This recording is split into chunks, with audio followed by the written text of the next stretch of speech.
All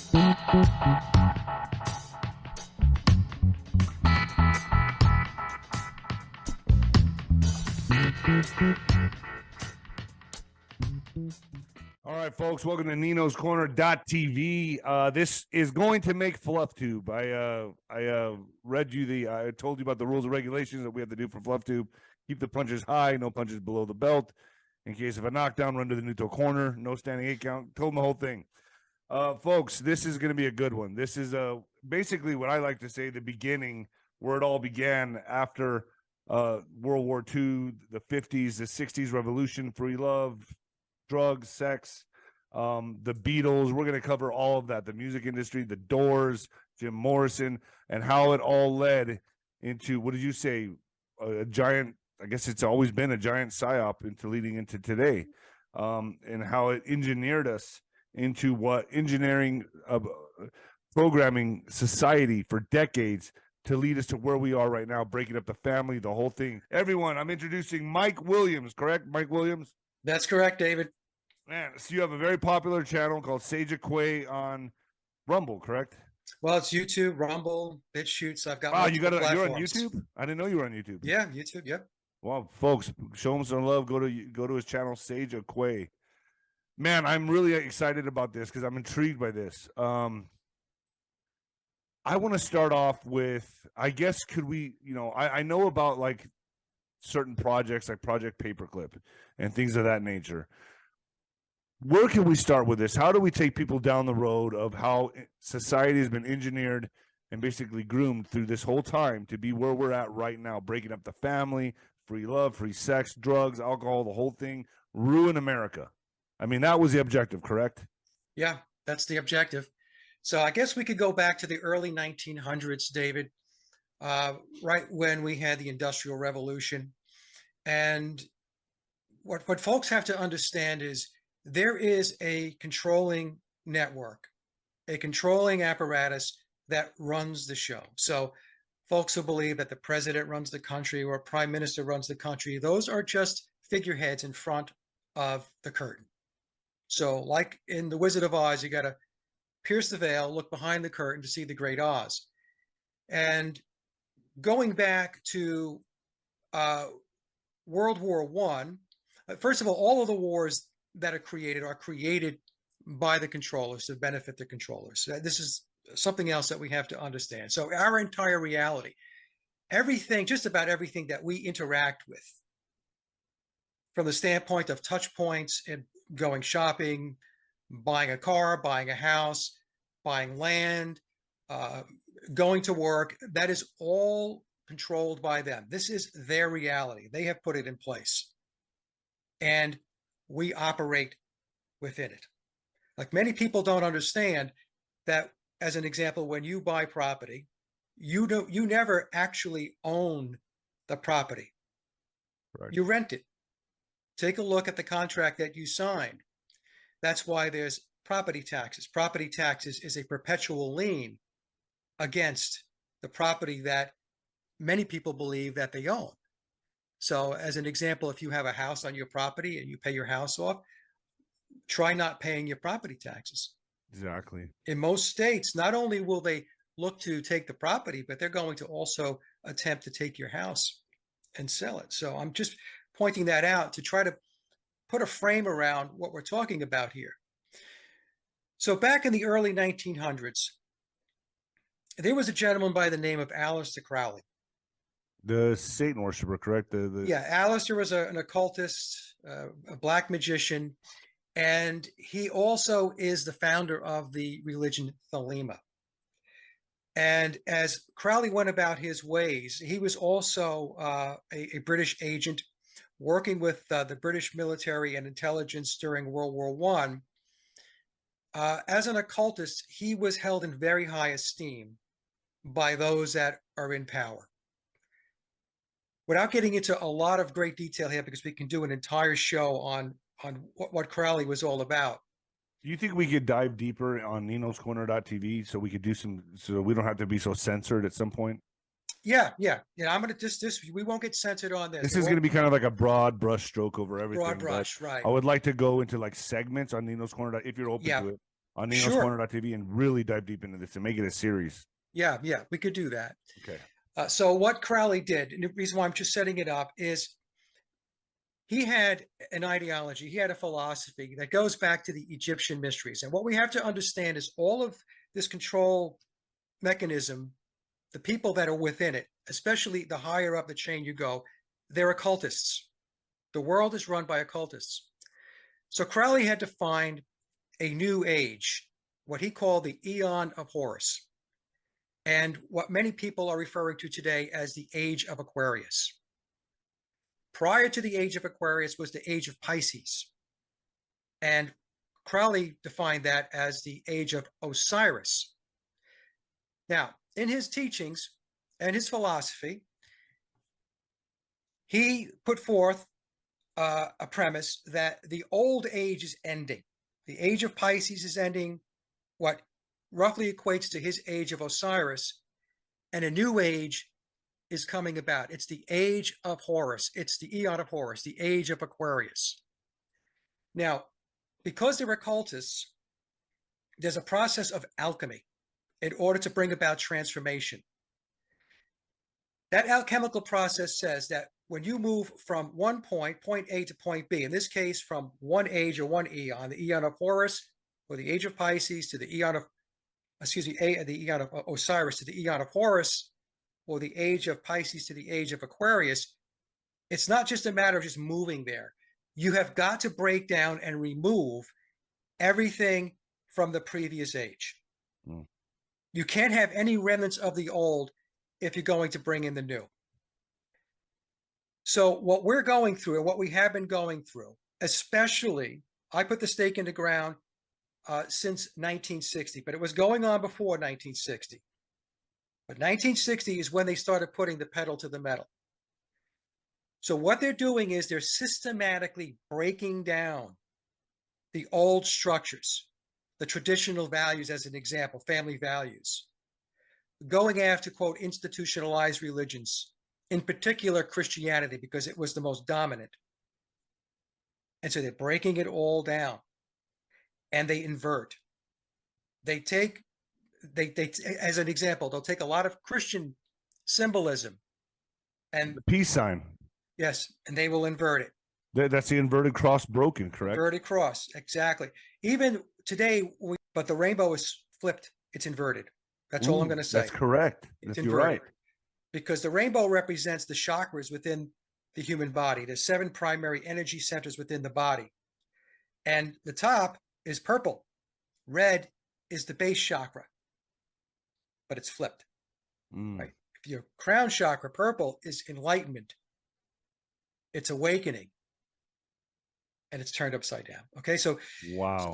So what we're going through is an alchemical process that the cultic elite practice and what they're putting forth in order to bring about their new age. Now, their new age is, many people are going to refer to it as the New World Order or the One World Government, but it's going to exist with a lot fewer people. What they're looking for are people that follow their philosophy or their ideology. In other words, literalists. That's what they're looking for. They don't want anybody that's going to cut across the grain and give them any problems. So they're looking for a world where they've got their congregation and they're all singing out of a hive mind. A hive mind, exactly. Right, a hive mind, and we see this where AI controls it all. Yes, yes, where the no AI free thinkers, nobody out, no one to give their voice, their opinions. Everyone stands in line. Everyone does what they're told, type of thing, like drones. Right. So, well, they're going to use that as a way to segue from the old age to the new age, the AI. I think once they get to their new age, they'll still have the technology, but it'll be used in a different way, because in their minds they're going to have a population that's going to be bought into their tenets, into their philosophy. So I think the technology at that point will be shifted over to be beneficial to their needs in general, versus using it as a way in which to get rid of people, to socially transform or engineer the population. Wow. Okay, so this is a whole process. Now, we've all heard about 2030, Agenda 2030, which is a checkpoint within Agenda 21. So Agenda 21 is the overall transformative plan that they have in place. So I thought 2030. Agenda 21 kind of went bunk, so they kicked it to 2030. I mean, No, Agenda 21 is still in play. Think of Agenda 21 as the total project plan. okay. And Agenda 2030 is a checkpoint within the overall project plan. So after 2030, there'll be Agenda 2040, 2050, 2060, 70, and so on. I believe that their goal is by the time they get to the year 2100, that's their plan. That's when they believe they'll have the entire thing, the world transformed. So they're patient. They're very patient. Oh yeah. They plan not only decades but centuries in advance, and because all of the people and the organizations that run the world, they're bloodlined. Okay, so they just keep passing the baton along, and they view it as time is on their side. And that's how they do their transformative process. Because So, you would think that, they would be eager to see the fruition of what they're laying, the seeds they're planting. They'd be wanting to see this. And so you're telling me that they're just so patient that they just depend on their bloodline to where they understand that they need to be patient and let this process play out all the way to really come to the end result, which will be 2100. yes. So we Wow. have to understand, folks, that there are two different worlds. There's the world we operate in, which I refer to as living outside the pyramid of power. So they're inside the pyramid of power. We're outside of it.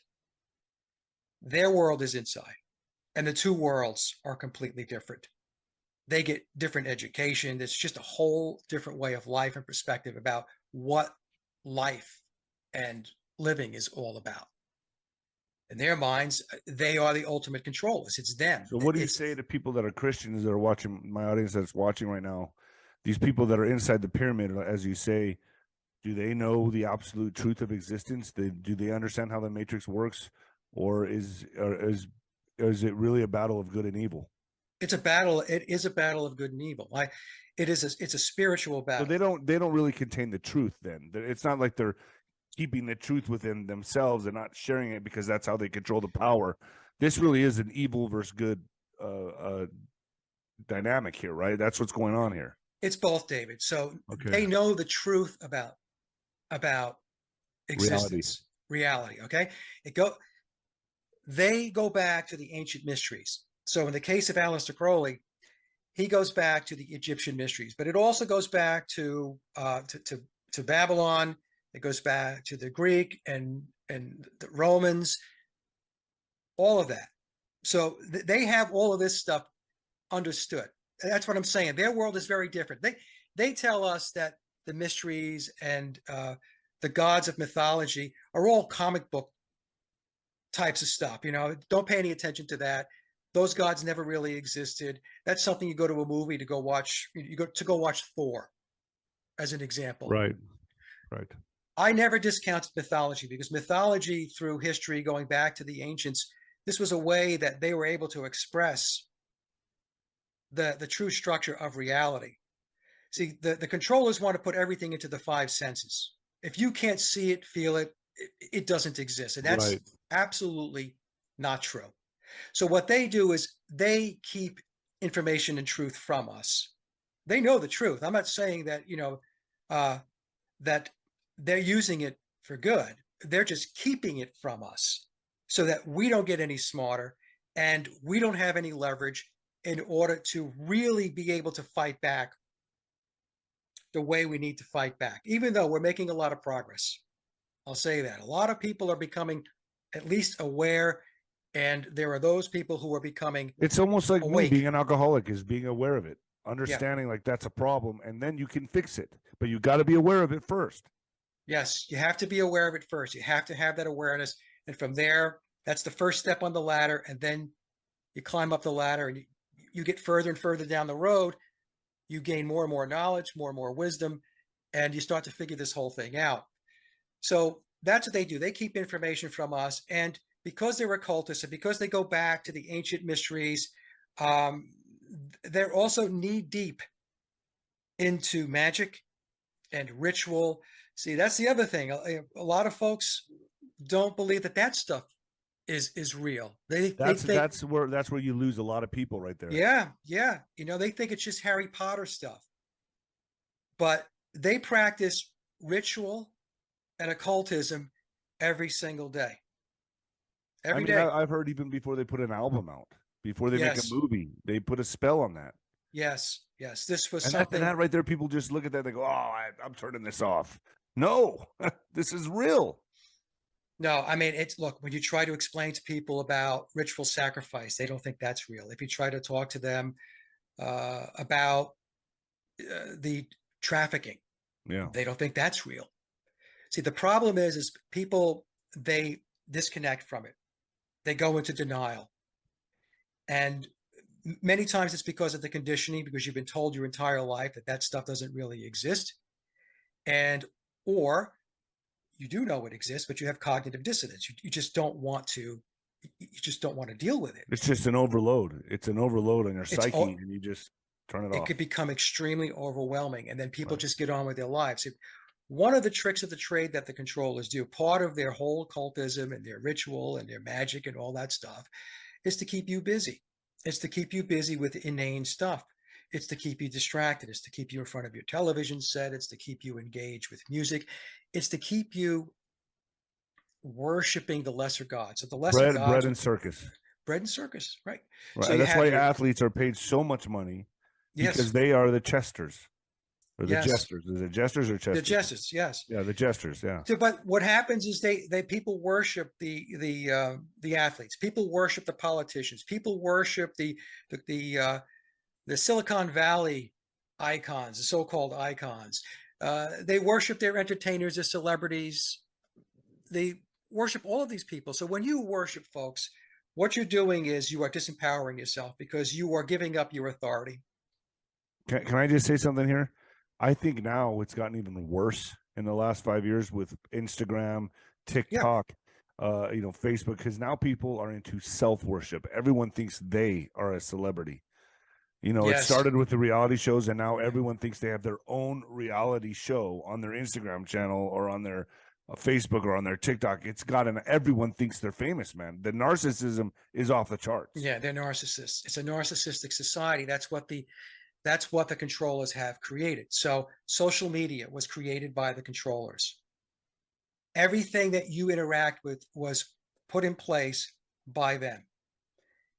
And it's all put in place to do a couple of things. One is to distract you. Two, it is to dumb you down. Three, if you're on Facebook, Instagram, and all these other social media applications, these platforms, they are data collection entities. DARPA funded, right? And the CIA. And in fact, Facebook was funded by the CIA to get started. So whenever you're interacting on social media, what happens is all of this information is being funneled into the AI. And this allows them to be able to really get a much better understanding. They're really starting to get pinpointed now with regard to human behavior, how humans will react, how they will behave given a certain set of circumstances or situations. What in all likelihood is going to happen? So the AI is going to kick out a couple of scenarios. Here's scenario A, B, or C if you do this. Which of the three scenarios is most likely? Well, then, the AI is going to say B is probably the most likely if you set that particular plan in place. Which this makes complete sense now why Elon bought Twitter, and he's allowing so-called free speech to go on that platform, because now he's getting all the data he needs. Yeah. So don't be fooled. So by eliminating the data, which they were doing, is eliminating the process of AI, is eliminating the potential of the AI that he is creating. Yeah. Right. Yeah, you're saying Musk is gathering up data. Is that what you're? Yeah, that's what I'm saying. What he's doing is the monster, the most monstrous data dump ever is happening right now on Twitter, and they're collecting everyone's data by saying Yes. it's free speech, and what it's doing ultimately is just collecting everything, Yes. right? Yes. Yeah. Damn, I had a Google guy is on. I had a scary. guy on about 7 or 8 years ago. He used to work for Google, and he told me that Google was scraping data every which way from Sunday, and not just from Google products. So if you were using a non-Google browser, as an example, people were thinking, "Well, I'm safe. I'm not using a Google. I'm not using Chrome." And he said, "Wrong." He said, because anything that Google was plugged into, was attached to, was fair game in Google's mind to scrape data. Now, that's going back about 8 years ago, David. So think about where they've gone since. Now, all of How, this, how all do of we this, win against something like this, man? this is the thing. We can win this, but people have to wake up. People have to see. People have to stop participating in all of this garbage that they're giving us. Get off of Facebook.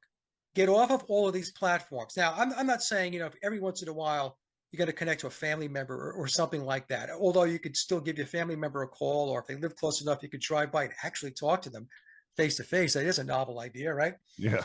But we have to disconnect from this stuff. So part of the plan and part of the strategy of the control is convenience. It's to make things very convenient, because convenience then creates the the feeling that you don't really have to do much. You become docile, and at times many people even become apathetic. You were talking about before about the overflow, being overwhelmed by the level of information. If you become aware or awake, that's what happens to some people. Some of them just shut down, and then Right. apathy sets in. Right. So this is the plan they have in place is full spectrum dominance. That's what it's referred to. But we can break the code. And the thing is, we have to push back. We have to not participate in their schemes. We have to become aware when a psychological operation has been put into play. We have to learn to say, no, I'm not doing that. We have to resist. And of course, for a lot of people, it's difficult because they're fearful. They're afraid something bad's going to happen to them if they push back or if they say no. But you're not going to win this by being fearful. You're going to have to push through the fear. And is there going to be some pain? Yeah, there's going to be some pain. I'm not saying this is going to be, it's not easy street. Nothing worth attaining, achieving is ever easy. It's not going to be handed to you on a silver platter. So all of this scheming, all of this strategy, all of this social engineering, all of this social transformation emanates out of Tavistock. Before we started, you asked me about Tavistock. So Tavistock is in the business of mind control, brainwashing, and social engineering. It got its start back in the 1920s. It was connected into, and still is today, British military, British intelligence. And then it became the Tavistock Institute in 1947. Sigmund Freud was their poster child. And Tavistock's tentacles are everywhere. They have brought into their fold, they have adopted occultism as part of their approach and ways of doing things. Drugs is a big piece of Well, let's Tavistock's. start with the beginning here. Can we kick it off with the 50s, 60s, Yeah, and take it from there, and then take my audience through this process? yeah. So we had the process. I told you about Aleister Crowley, and he's got his Aeon of Horus on the horizon, and that's what they're looking for. That's how they're defining the Age of Aquarius. That's how they are defining it. That's not necessarily how it's supposed to pan out. Everything they do, David, is not organic. Everything they do is not natural. Everything they do is engineered. Okay. So starting in the 1950s, I'll just start with 50s. We'll talk about Elvis as an example. They were all put in place, whether the artists knew it or not, as part of a social engineering initiative to alter the very fabric of our society and our culture. And I'm talking about worldwide. So when Elvis came onto the stage and, he's shaking on the stage with his hips and all that stuff. I mean, this was something that was not seen before, mainstream. And, when we look back at it now, we think, oh, that's just, that wasn't that bad. Yeah, But we, compared to now, but that's exactly what they wanted. Where we're at right. now. And they're very, very methodical and incremental and very, very smart about how they go about this. Everything they do starts at a small point. They just can't hit everybody over the head with a hammer initially, because people will wake up and they'll say, hey, wait a minute, what is that? So they start small and then they start building. It's like walking up a staircase. So we get past Elvis, we get past the 1950s, and Tavistock creates the Beatles. Before you get into the Beatles, Elvis, you're saying, was part of this process? Was he? Yeah. Was he a CIA creation? Yeah, he was a Tavistock creation. Wasn't he? Wasn't he trying to change, like switch? Wasn't he? I heard. Now this is a rumor. I don't know if this is true, but I've heard rumors that he was complaining about the CIA being involved in the music industry, and he started voicing out about it and speaking to people about it. He was very concerned. Yeah. Is that true? Yeah, I mean, I've heard those stories too. Because then that would make me believe that maybe he was off. Well, he could have been. Absolutely, he could have been, and that's why I said the artists are participating in their scheme, whether they know it or not, knowingly or unknowingly. So even in the case, let's just say the story about Elvis is true, and he suspects that something is up, that there are people lurking around that he's uncomfortable with, but he's still in the game. He's still singing. He's still doing his deal. Right. So you can question all you want, Elvis, but you're still marching along to what they're asking you to do. Right. Right. So this is the thing. Even when people are sensing that something is off, they're still on that path. Many times it's because, hey, there's a paycheck, number one. Exactly. Yeah. There's money. There's money. It's money. Right. Money. It's money. Money is the carrot. Money, fame, pussy, everything. They go for it all. Yeah, exactly. So they're going to give them what they perceive as all the pleasures of the material world. Yeah. How can you go against that? Anybody, right? Is going to fall into it. 100%. And you're young, especially when you're young. When you're young, right? So and then, like I said, it led into the Beatles, and the Beatles were huge because really the Beatles were the first major music, pop rock initiative that Tavistock put out there that was defined to change the world, transform the world worldwide. So it wasn't Elvis, really. It was the Beatles. That was the big one. Elvis was think of Elvis as kind of a precursor. Yeah, he started moving his hips a little bit, but I mean, the Beatles were kind of, to me, like, eh. Yeah, but what the Beatles did was that the Beatles brought in, it was a completely different style of music. So when the Beatles are first brought in, like I mentioned before, David, what they do is they start at a basic level. So when you listen to the Beatles' first album, as an example, Please Please Me, you're getting basic rock and roll, pop stuff, right? You're thinking, all right, well, how bad can that be? But, it was the clothing, it was the hair, it was during the interviews, it was the attitude. The attitude was, if you think about it, if you go back and play the old interviews, there was pushback against the establishment. There was, that started to come across in the interviews of not only the Beatles, but the Rolling Stones were also a creation of Tavistock, as well as the entire British invasion, the bands going back into the 1960s, going into the 70s, as well as all of the other genres that followed. We have punk rock, we have glam, metal, hard rock, techno, rap. It's all part of Tavistock's agenda because they know that each genre of music has a certain runway, shelf life. Right, and regarding rap and hip hop, I've met Rick Ross. Okay. And I've talked to Rick Ross in at the fights many times. Yeah. And he told me how the CIA was completely involved in hip hop. Absolutely. And in yes, absolutely. So the turning point for the Beatles, as far as their impact to social engineering, was the psychedelic era. So in 1967, which was referred to as the Summer of Love, that's when LSD was introduced into the mainstream of society, uh, full blown. It started with the Monterey Pop Festival, which was organized by John Phillips, the guy that's playing Paul McCartney, whose real name is Billy Shears, Billy Do you Campbell, really Billy believe Shepherd. Paul McCartney died or he was murdered or what? Yeah, It's Paul. you think there's an actor playing McCartney right now? Yeah. So the I guy. don't know anything about it. I've heard this. Yeah. So just quickly, I know we don't. I don't want to No, it's okay. I like. detour I'm here. so intrigued, dude. You have no idea. Yeah. So the guy that's playing Paul McCartney today is not the original biological Paul McCartney. The original Paul McCartney was replaced. He disappeared back in 1966, late 1966. Wow. So the way the conspiracy goes is that he was killed in a car crash. But again, that's just how the conspiracy goes. Do you know why they would want to take him out? Was he seeing the truth behind the scenes and he was growing a conscience, maybe, or why would he be taken out? He was part of a.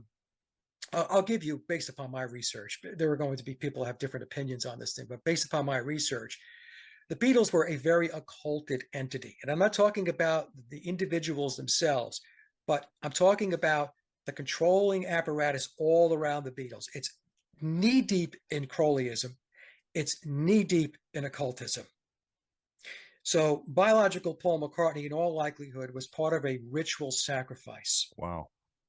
And in fact, for people who are interested, I have nothing to do with this book. Okay, I'm not getting any money from it or anything. But this is the book. It's the Memoirs of Billy Shears, Wow. written by Thomas E. U. Harriot. Now, it's classified as historical fiction. I can tell you've been researching it. You got thumb notes, paper notes. Oh yeah, I've been looking at this book since 2016. There's been a number of editions that have come out, David. The person behind this book is the person that's playing the role of Paul McCartney. Wow. Okay, so all I'll say is, if you're interested in this conspiracy, if you're interested in the replacement of Paul McCartney, what is referred to as the Paul is dead conspiracy, I call it the McCartney conspiracy and the Beatles conspiracy, you might want to take a look at this book. But the Beatles' main impact was the introduction of the psychedelic era, the introduction of drugs into the culture. And they had a major, major impact, especially with the release of their album, Sgt. Pepper's Lonely Hearts Club Band. And so, of course, we had a cast all their of songs characters. really have an impact in meaning, right? There's always there's an undertone. There's a meaning behind each of and every one of their songs, like Lucy and the Sky with Diamonds. I mean, they all have a meaning that are part of this agenda, correct? That Yeah. give into this agenda, right? Yeah. So like a spell. What would you call it? Yeah. So it's interesting you should ask this, and you have never read this book, right? I just showed you. Okay. No, I've never read it. So starting when Billy joined the band in late 1966, Paul allegedly died September 11th, 1966. So September 11th is a very occulted date in the occult.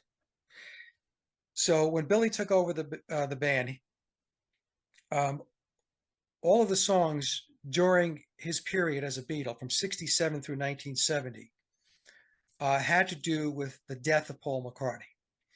And of course, many of these clues are very subliminal. So it's not going to be obvious by just listening to the songs. If you buy the book, he tells you exactly what to look for in the songs to pick up the death clues and the theme or the thread they have with regard to biological Paul's death. That goes back to what you were saying before about the occultism that is in music. So when you think about it, what's going on with the Beatles' music, especially from 67 through 1970, is we are getting that occultism, that thread running through the songs all the time. So people are singing them, they're being played on the radio. We have tons and tons of tribute bands today keeping that ritual alive. That's really what it is. And I know it sounds really crazy to a lot of folks. Folks, let me just explain. No, it doesn't. Before 2016, before I read the first edition of that book, I was drinking Beatle Kool-Aid, okay? I was a huge Beatle freak. I'm a songwriter, I'm a musician, and they were the basis of everything I did musically. Take a look behind me. Look at got the Abbey Road sign still above my Yeah. head. Okay. And then I woke up and I started looking into it. But the Beatles were really the foundation. They were foundational to all of the music and the genres that came forth after them. Because as I mentioned, the Beatles were steeped in the philosophy of Aleister Crowley, his religion Thelema, and occultism, which includes ritual, ceremony, numerology, gematria, alchemy, So all of that do you stuff. think Elvis Presley hated the Beatles because not just because they stole his thunder, but because of this? I don't know. It's that's a good question. It's possible. It's possible that Elvis knew that the Beatles were not organic. It's possible that he knew that they were a construct of Tavistock, that they were put together. I've done research on this where I have done two major presentations on my channels. I have a Paul is Dead channel. I have my regular Sage of Quay channel, where I put forth the theory that the Beatles did not write all of their own music and they did not play on all of their own recorded tracks. This turned a lot of people's worlds upside down, but I believe that the evidence that I put forth is very compelling. And what I tell my audience is, you don't have to take my word for it. Watch the presentations, see if it resonates with you, and then go off and go do your own research to either validate or, or you think you can debunk it, knock yourself out. But I've been at this a long time. So it's possible that, again, I'm just throwing this out there. I have no idea what Elvis was thinking or not, Right. but I'm just he may have talking about. just said, well, I know this is not real. Yeah. And in Elvis's mind, perhaps he thought that he came up through the ranks more organically. And so, perhaps that was, his train of thought, but I really don't know. But music, David, and entertainment. We talk about entertainment, of course, we're talking about Hollywood. And I know you know all about, the whole Hollywood entertainment piece of this. I mean, being in boxing, you're going to see a lot of stuff. I'm very good friends with Vince, and who was in Vince Russo, who was in the wrestling business. And Vince told me all about what was going on, what goes on in the wrestling business. It's all entertainment too. Yeah. But in any case, music is used, folks, to steer you. It's to give you a certain mindset. It's to get you to adopt certain morals, ethics, beliefs. It's to get you to move in a certain direction. It's to get you to go down a path that maybe, Because it's all done through frequency and vibration, and we are yes, vibrational beings. yes, And that's how you program. That's how you insert. That's how you program through the vibration. Correct. very important. Yes, music, sound is extremely important to human beings. So certain sounds put through music can subconsciously move you and steer you in a certain direction. Lyrics, backmasking, it's just a whole toolbox of stuff that they deploy in order to social engineer and transform societies and cultures. Before we move more into that, let's talk about what about Jim Morrison, and because there's other groups that were spawned in the '60s, correct? Jim Yeah, Morrison, the Doors. I mean, I yeah. heard he was a CIA concoction as well. Well, his father was the admiral that was involved in the Gulf of Tonkin incident, which kicked off the Vietnam War. Okay, so the Doors, Zappa. A lot of people don't like to hear this. Crosby, Stills, Nash and ABBA, did you Young, say, or who? The Doors. Who else? Frank Zappa. Zappa. Okay. A lot of people don't like to hear that because they believe that Frank was anti-establishment. Now, you know, there's a lot of things that Frank Zappa said that were anti-establishment, and I've seen all this stuff, and I have a lot of respect for some of the things that he said. But that doesn't mean that he wasn't controlled opposition either. We have to give that a consideration. I'm not saying he was. I'm just saying we have to give that consideration. We have to not shut any doors on this, folks, because what's going on today, if you can't see it, there's a lot of stuff that's going on. It's going to change. It's changing the very fabric of our reality and how your life and your kids' life and your grandchildren's lives are going to be. But you've got the Doors, you've got Crosby, Stills, Nash and Young, Frank Zappa, Jimi Hendrix. You've got the Beach Boys, you got the Monkees. I mean, they couldn't all be involved, right? I mean, some of them, I mean, could they? I mean, I guess if you're going to sign on that dotted line with a record company, there were degrees of involvement, David. Right, so what? Right. So okay, so there were degrees. So there are those that are they're placed in certain positions because they're bloodline. As an example, this guy Billy Shears, who's plays the part of Paul McCartney, he's in the system. He's bloodlined. He's supposed to be there. Okay, he was identified early on in his life to be in a position, a very powerful, influential position down the line, and he was shaped and molded to be there along the way. There are other artists that are not bloodlined, but they might be they might be in a secret society. So if you're in a secret society, as an example, you're a Freemason, right? And you have your oaths, which they call their obligations, then they're going to be developed as well because their oaths supersede and override anything else. So there's a very, very high level of confidence that they're going to stick to the game plan,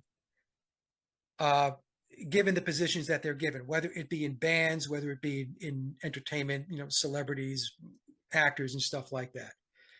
Then you have this other tier. The other tier would be people that are not in secret societies and not bloodline. They're just folks that have some skill. They have some talent. And they're used as useful idiots. They're identified. Yeah, they're identified. They're plucked. So what happens is Tavistock keeps a pool of resource. They've got their tentacles everywhere. And they bring people in. Hey, we can do this with that person. If we shape them and mold them the way we need them to be shaped and molded, appearance-wise, the type of music or their acting, whatever it may be, we can move the agenda forward. They're going to help us move the agenda forward. Jeez. And these folks, in all likelihood, are not even aware that they're doing this. Going back to bands for a moment, let me give you another example. There are bands that I'm sure that were, they were not sitting there on the sidelines with pom-poms rooting for the New World Order or the Illuminati, however you want to refer to the controllers, and they were putting music out. But their album covers reflected what? It reflected Illuminati and secret society symbolism. Yeah. Yeah. Right? So seen it over and over again. Over and over again. So what happens is it's the packaging of the album, it's the album art, it's the way they dress, it's the whole it's just the whole theatrics. It's the presentation. That's probably how I should explain it. It's the entirety of the presentation, and you don't have to be in lockstep, but you are a participant. You're getting paid. You like the money. Hey, let's face it. Who doesn't want to be a rock star? Who doesn't want to be a famous band? I did when I was a kid. That's how I got into all this. So there are multiple tiers. There's 3 tiers. Those are the 3 I just mentioned. You're just a very talented person, and they pluck you out, and then they're going to do what they do to try to shape you and get you to where they want you to be, to do their work for them. There are those that are in secret societies, like I said, because of their oaths. Good bet, really, high odds that they're going to follow through because they have their oaths. And then you have those at the very top of the tier, the very top of the entertainment and music business, who are bloodlined one way or another. And they were identified very early on in their lives as being placed in very prominent positions. And this goes on everywhere. So, fame and fortune in this world is not achieved by luck.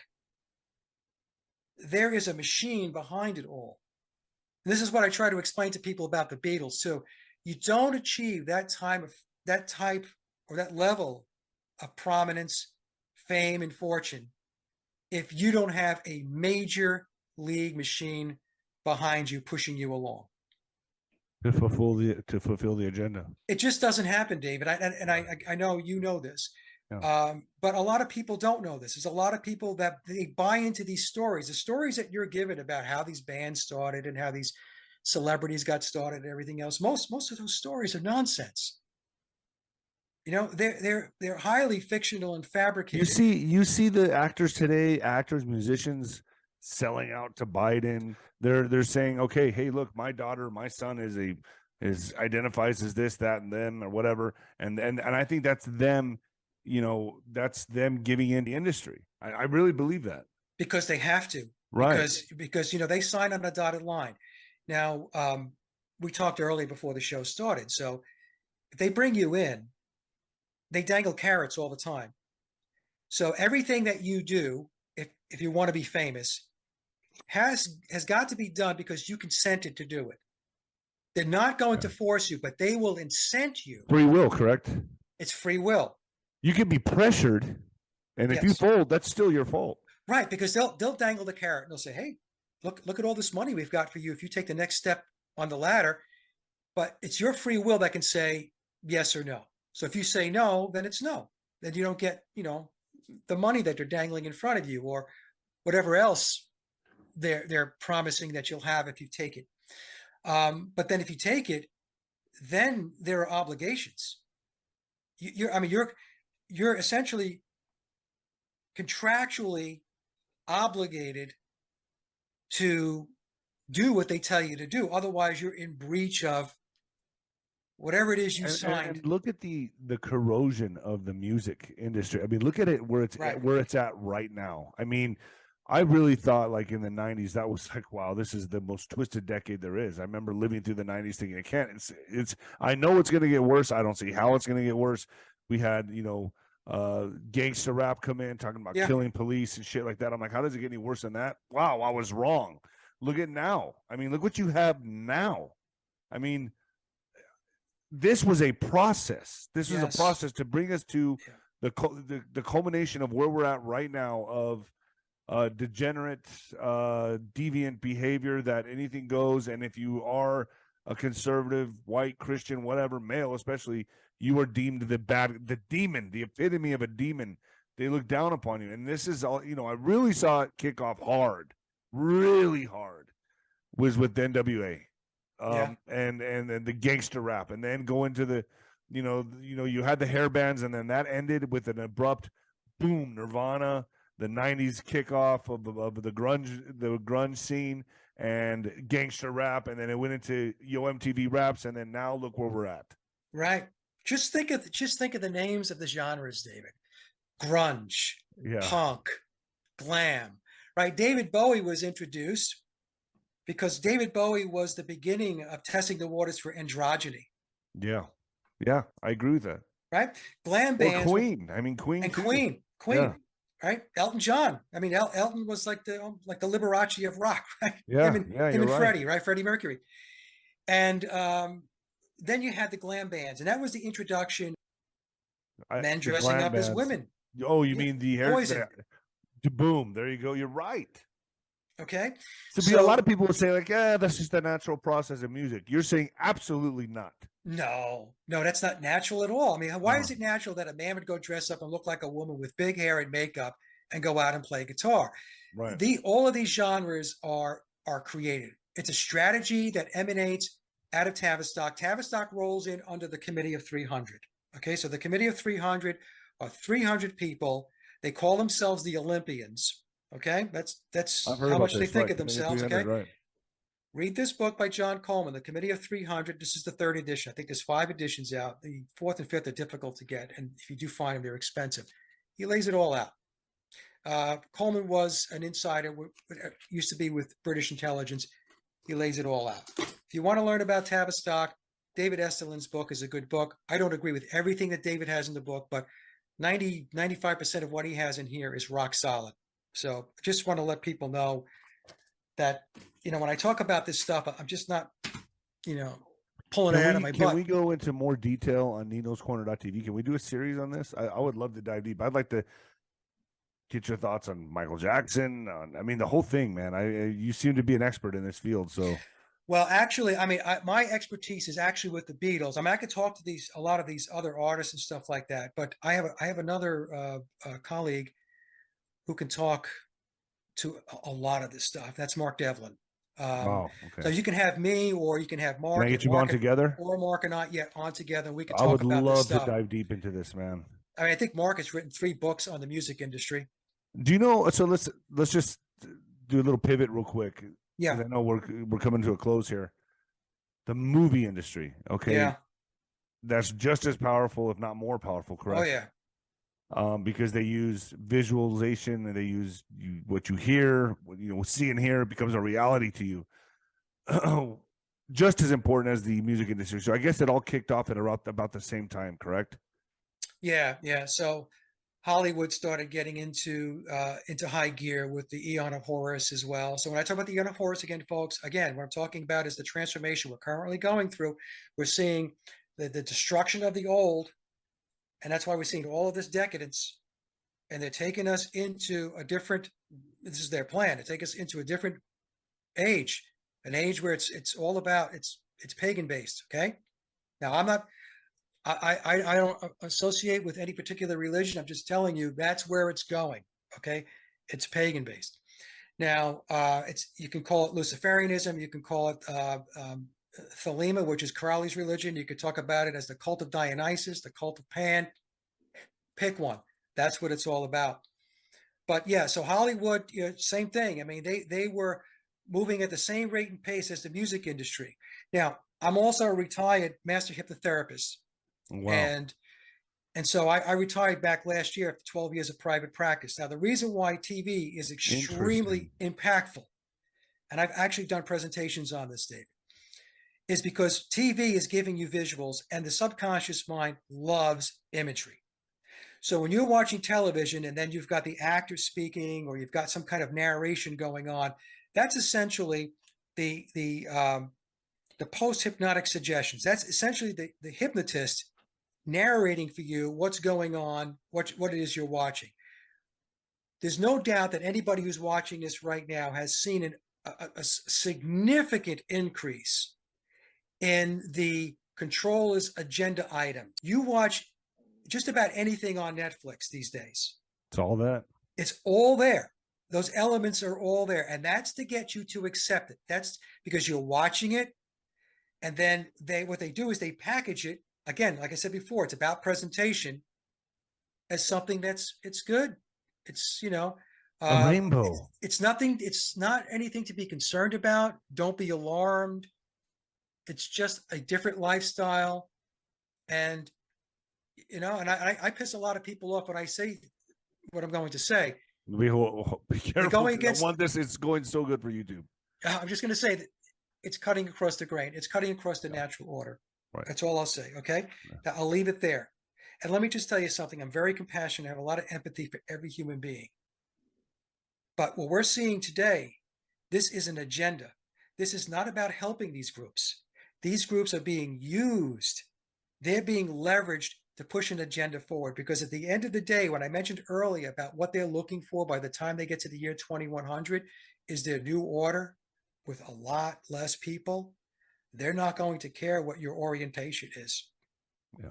They don't That's how, care. and that's how you get to a lot less people too, is by same sex. Same sex. I mean, they can't reproduce unless they adopt, right? So that's how you get it. So if you keep pushing that, it's an end of a lineage. You know, Well, it's an exactly. So end of a species. there's a lot of things going on that are contributing to the lack of fertility, inability to procreate. One of it goes back to the event starting in March 2020. Okay. Yep. That is a major player. I won't say any more because David wants to keep This right this here, on. right? Exactly. Yes, exactly. I can make So hand signal. That's what I do. yeah, and you've got the endocrine disruptors in plastics and all kinds of stuff in the food, the water, the air, and so on. So you I know, mean, it just seems people are gonna watch this and be like, "Man, we're doomed." well, you know, it's What look, do we do? This is horrible. we've got to. The thing is, I know it sounds horrible. It does. But if we don't talk about it, if we don't raise the awareness and make people if it doesn't pique their interest, then they're not going to do anything about it. So if you think what I'm saying now is not good, it's just only going to get a lot worse if you don't wake up. Right. If And you and I wake, say this all the time to people. I'm a living example of this. I was juggling extremes. I was juggling alcoholism, boxing, fighting, women, the whole thing. I mean, I was just crazy, right? And it yeah, wasn't until I had my self awareness, that I came upon and said, if I keep doing this, I'm gonna die, and it's done. It's over. I had to first come to the conclusion, like I had to make a change. I had to have the awareness about me to say something is wrong here. right, That's the first step in anything, is understanding that something is wrong. Then you can make a change. Then you can go forward and start changing things in your life. So I'm a living example of that. And I'm proud to say that. I mean, I should be gone. I'm on bonus time. I'm telling you that right now. And I think that's what we have to do as a society. And when we yeah, start talking about things like this, when I bring you on my program, we talk about things like this. This is the initial first step, correct? right, right. So what I tell my audience, David, is do not under any circumstances relinquish your authority. You are your own authority. So when you go outside of yourself and you give your authority to that particular politician or that person in government or that person in the NIH or these different agencies, okay, that's all I'm going to say. Like I said, to keep this YouTube Right. friendly. Once you do that, you have given up your authority. You have disempowered yourself because you're no longer critically thinking. You're no longer leading your own life. You've taken your hands off your steering wheel. Don't do that. Keep your hands on the steering wheel and critically think. Think for yourself. Okay? The television was put in place, folks, to brainwash you. That's what the TV box, the TV is a hypnosis box. That's what it is. Make no mistake Television, about it. television, program. Program. That's right. And when they have news anchors in hypnosis, we use anchoring techniques in order to embed whatever suggestions or whatever work we're doing with the client who comes in for a hypnosis session. When I was doing it, I was doing it for all good stuff to get people to stop smoking, stop vaping, for public speaking, self-confidence, and all of that. That's what I was doing it for. But those same techniques can be used for nefarious reasons. What I tell people in my audience, David, is it's all about intent. This is bad, that's bad, this symbol's bad, that symbol's bad. No, no, no, no, no, no. It's not the symbols. It's the Intention. intent. It's the intention. Intention behind it. Right. Just like that scientist, the Japanese scientist with water, right? I forgot Yes. his name. That it's all about intention that changes the molecular structure of water. Yes. Correct. I That's mean, that's that's right. we are water beings. We're vibrational beings made of water, and it is intent. And if you Right. put love on a bottle and have that intent on the bottle, it changes the molecular structure of the water. If you put hatred or whatever on the bottle and put that intent on the bottle, it corrodes. That's right. We are the same. That's right. And that's what they try to do. See, the controllers constantly bombard you with fear. That's why you got to shut the television off, shut the TV off. I don't watch it. By being in fear all the time, what's happening is exactly what David is saying. Your internal being becomes corrupted. And then your mind is in a very bad place. You're worrying all the time. You're stressing. You're fearful. You were not born into this life to live a life like that. That's being imposed upon you. It's a battle of will. It's their will versus your will.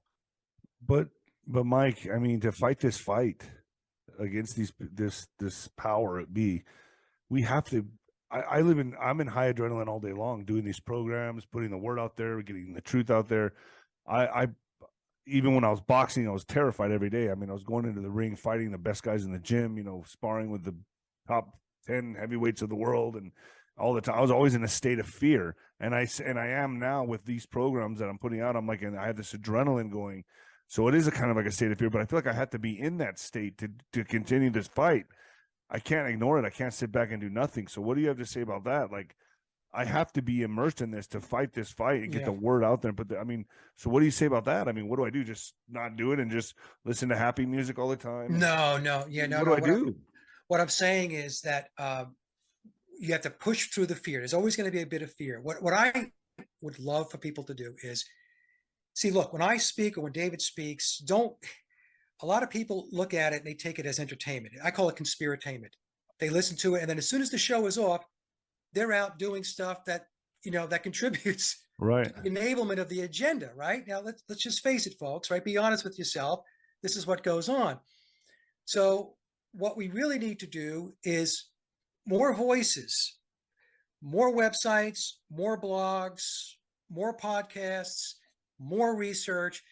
People need to speak up. People need to step out of the shadows. Stop being afraid. And it is uncomfortable to put yourself out there. It is, because as soon as you do, especially when you reach a certain level of notoriety, in other words, a certain level of reach, the clowns come out, the trolls come out, right? And a lot of that is controlled. They're coming at you for because you become a target, and they try to disrupt whatever it is you're trying to do or the message you're trying to get out. But the thing is, like I said, when you stand in your own authority, are there moments when you're going to be fearful? Yeah. But you know what? You got to push through the fear, and you have to say, what kind of life do I want to live? Do I want to live in their system? A system of 15-minute cities, eating bugs? I'll own nothing and I'll be happy? That's not what I want. It's not what I want for my children. It's not what I want for It's my the end of my humanity. grandson. It's the total enslavement and bondage of humanity. Right. If we don't fight this war now, it is the end of us. This is it forever, folks. This is not, a few years, it's going to be bad. No, this is it. They own us. They got us, right? Right. Well, and the thing was, I believe, David, that voices like yours and others that are doing this work were key in throwing a, okay? Right. I believe they wanted that to go a lot quicker. They wanted a slam dunk. That's what they wanted. And move on to the next agenda item. And it didn't happen. And a lot of information came out, and it jammed them up. And it sent They're them behind back. schedule, from what I understand. They are, and it sent them back to the drawing board. Now, here's the thing: they're not just going to go lie down and go away. They're going to go back to the drawing board, and they're going to come back with a revamped plan. And we was talking about before with the AI constantly being fed, right? So, and it's up to us to continue. We don't give up either. We just keep fighting them until we're able to turn the corner. Somebody wants to ask me, why is it that evil dominates? Because good people do nothing.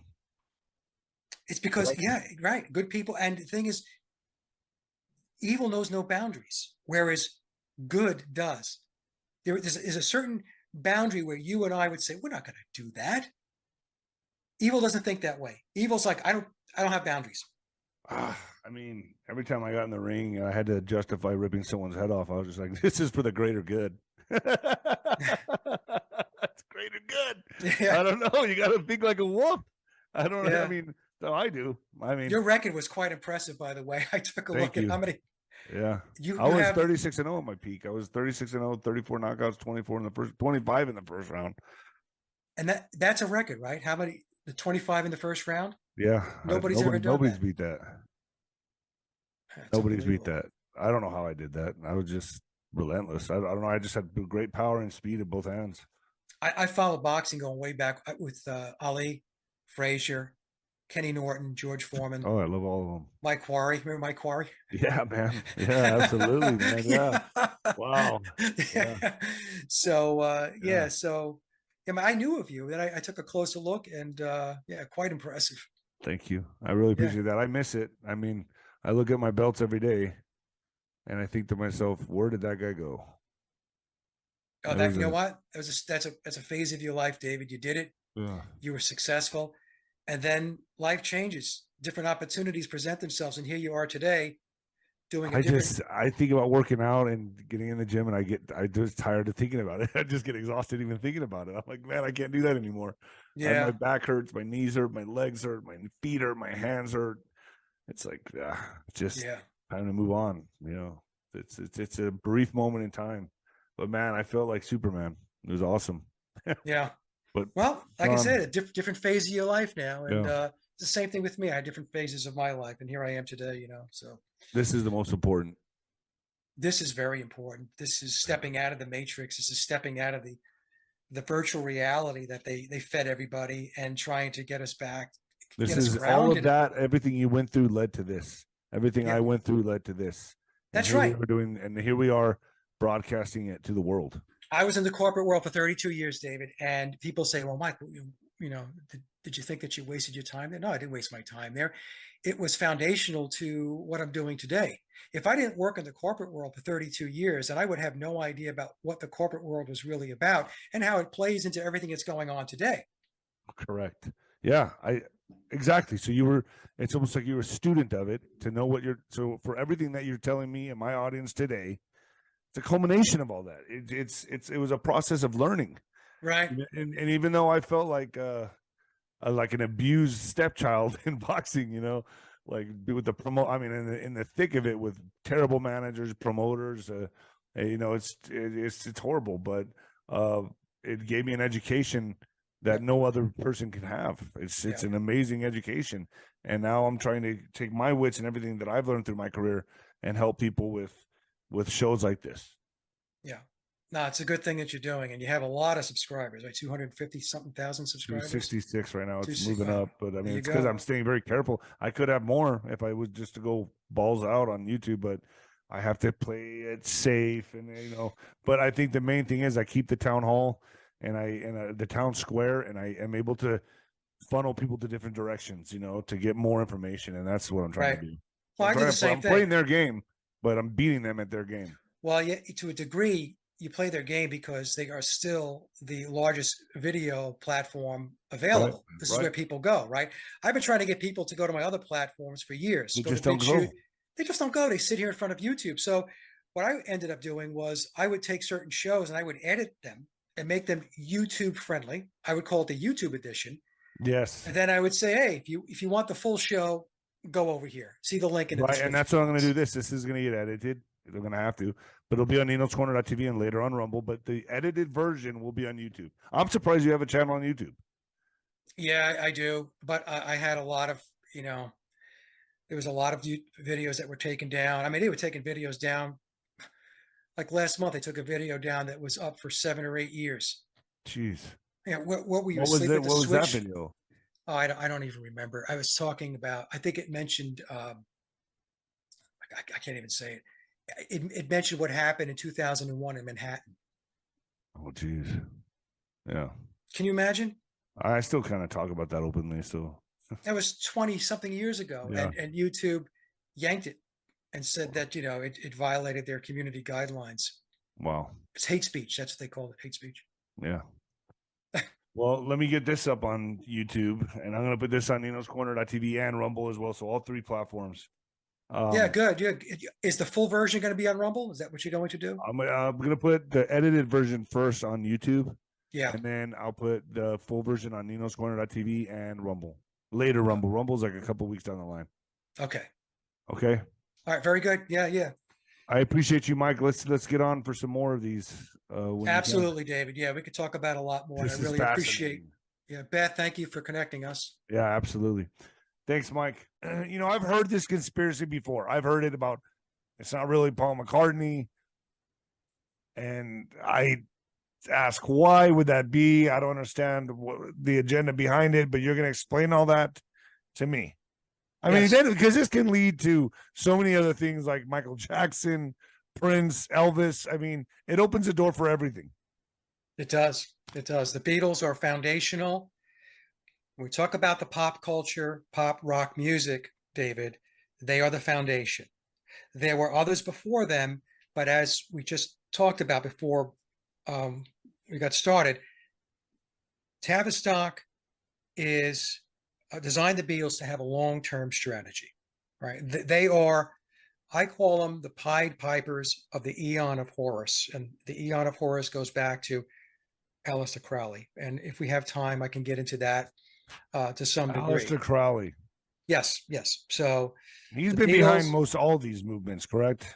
The social engineering of this. Yeah, Crowley is very important because of his eons, and he's held in very high esteem by those inside the pyramid of power. So you can call them whatever you want, the controllers, the Illuminati, and so on.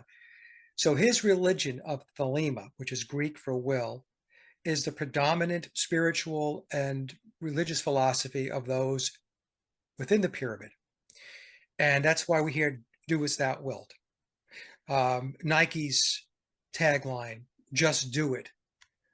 It's the same thing. If we go back in time, there was an old tagline going back into I guess it was the 60s and 70s. If it feels good, do it. These are all derivatives of do as thou wilt. And Crowley explained that there were 3 eons that he discussed: the eon of Isis, the eon of Osiris. The eon of Osiris overlaps with the age of Pisces. So Crowley argues that the age of Pisces had to do with humanity being shackled and not being able to pursue their true and pure will. So it was a time when humans were not free.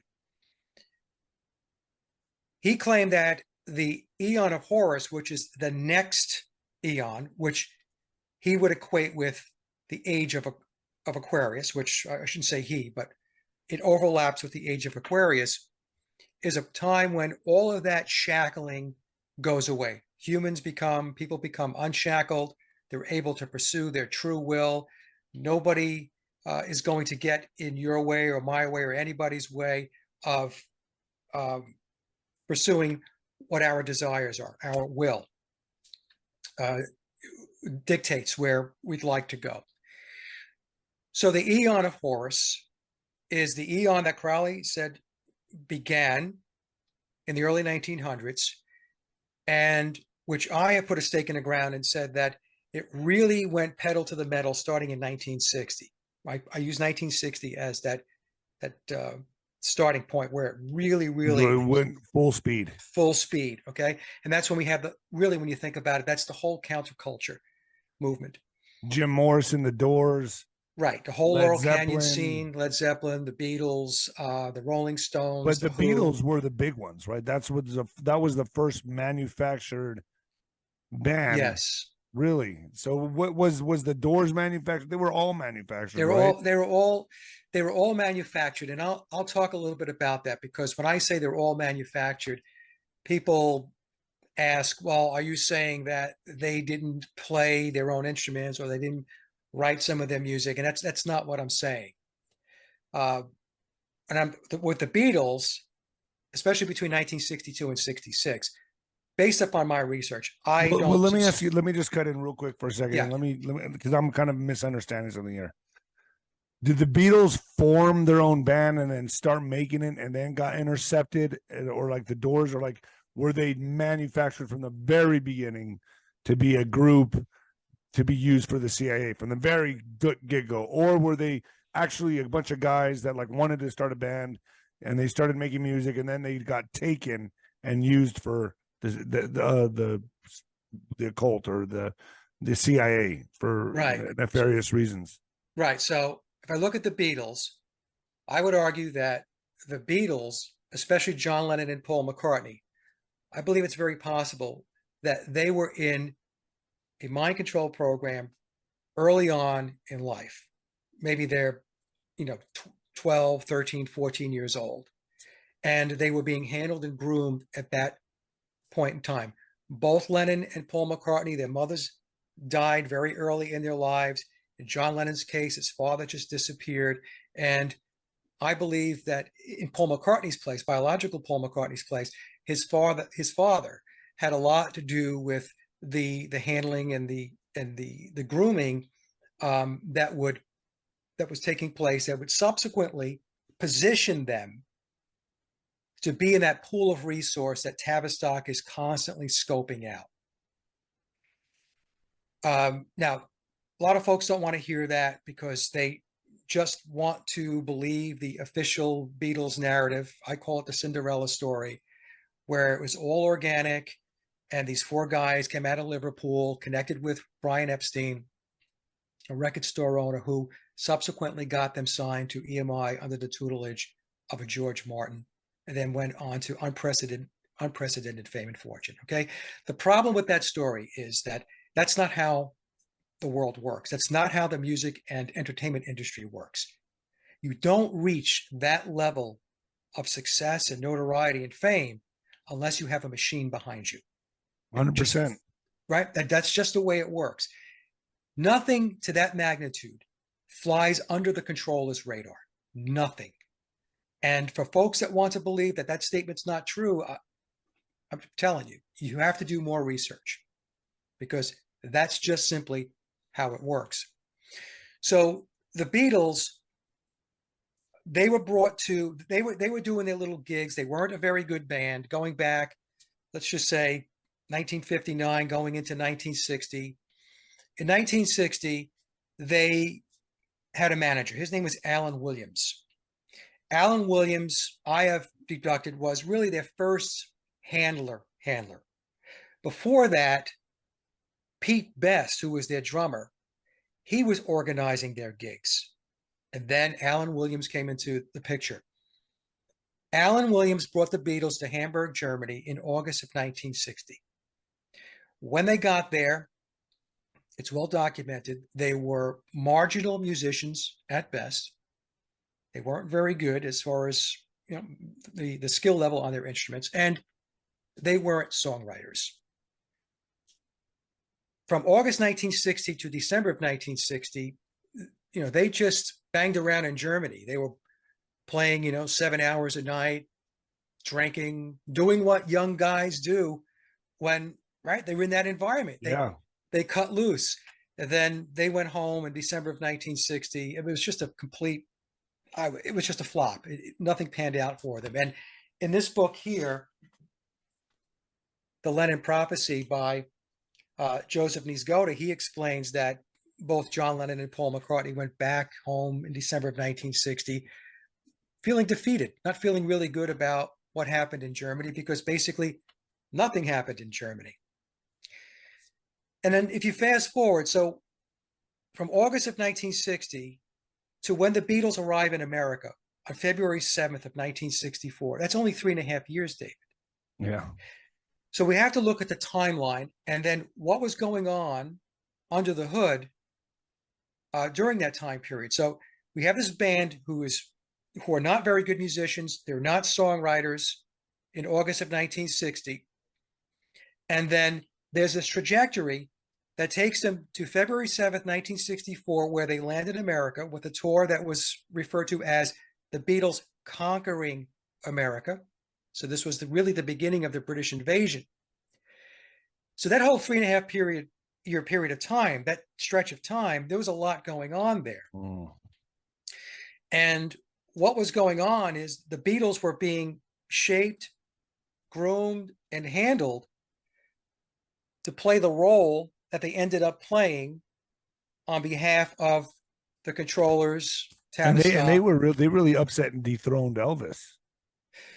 Yeah, so they surpassed Elvis. So Elvis, think of Elvis, Bill Haley and the Comets, those types of bands, groups, and artists as table setting.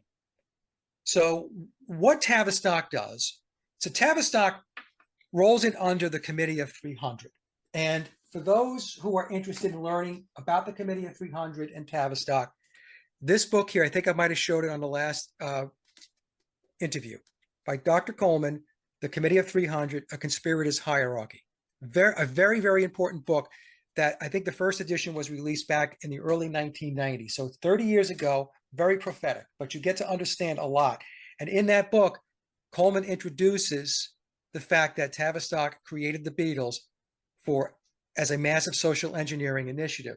The other book that you should read, folks, take a look at, that I highly recommend, is Daniel Estulin's book on the Tavistock Institute, Social Engineering the Masses. The Committee of 300 and Tavistock are behind the Beatles' psychological operation. It was a social engineering initiative. And every band since, right? Every band since, I mean, that are mainstream, correct? That really made it big on the scene. They're all been controlled.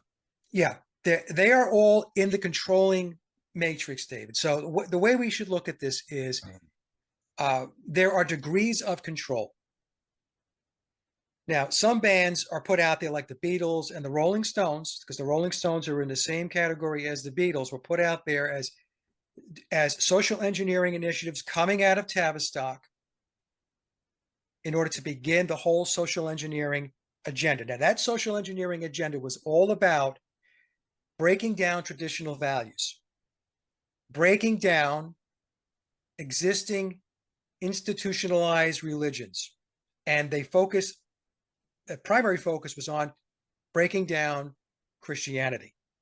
This is why we have chipping away at it, chipping away at it. chipping away at it. And the way they did that was through the music, through entertainment. Now, I'm not just And talking then about women's liberation, breaking the family yes, unit. They all yes, did it simultaneously. It all came yes, in at once. right. So you cannot look at anything as just a single thread. They have multiple threads. It's very dynamic, running at the same time. So in other words, if the music is not your thing, and we can't get you to shift around your thoughts and your ethics and whatever through music, then we'll get you here and we'll get you there. Maybe it's through the movies. Wow. Maybe you have it through the women's movement. You know, They did it all at the was, same. The timing was everything. They yeah, bring in the music, they bring in the movements, they bring in the movies, all just coming in at the same time like a tidal wave. yes. So think of it.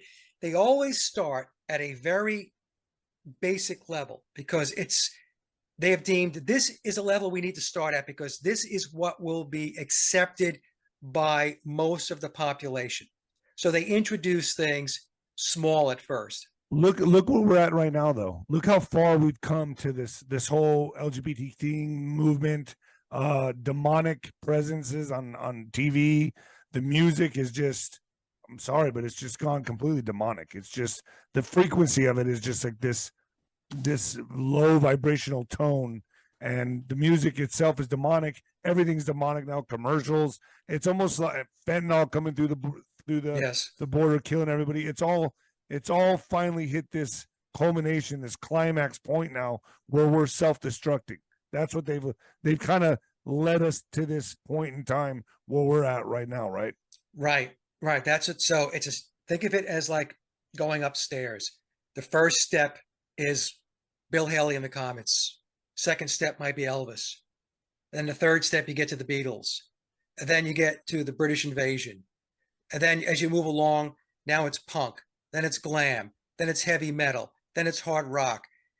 It's techno. It's rap. It's hip Grunge. hop. All of that stuff. So we've gotten to the point now. You and I talked before we got started here about sound. Now, sound is very important. I was listening to an interview by Alan Watt. Alan's not around anymore. He was did a lot of social commentary, and he was also in the music business for a long time. And in one of his interviews, he had mentioned that George Martin, who was the Beatles producer, was an expert in sound engineering. And we're not talking about the sound engineer to pull together the music. I mean, that's part of it as well, but more in terms of how sound affects people, how you reach them psychologically through sound. And I found that to be very interesting. But if you listen to, example, rap, with its very, very heavy bass beat, and then you have the cadence of the lyrics, it's a form of hypnosis. So with that constant beat, boom, boom, boom, boom, and then you start rapping lyrics, you've got a hypnosis process going. Right. Right. And the frequency and the sound is disruptive. And so it's going to make people agitated. It might make them feel out of sorts. They have this whole process of how to affect the human psychology, David. They have it down to an art. They've been at it for a very, very long time. In fact, they're so advanced with it that most people can't even fathom where it's at right now. But before, you wanted to know a little bit more about Tavistock. So Tavistock is the World Center for Mass Mind Manipulation and Social Engineering Activities. Wow. It's a sophisticated organization used to shape the destiny of the world by changing the paradigm of modern society. These are charts I put together that I presented over time. It has its control mechanisms in academia, multimedia, intelligence, medicine, especially the pharmaceutical industry. It has a range of disciplines which include anthropology, economics, organizational behavior, look at that as the international corporate structure, political science, psychoanalysis, psychology, and sociology.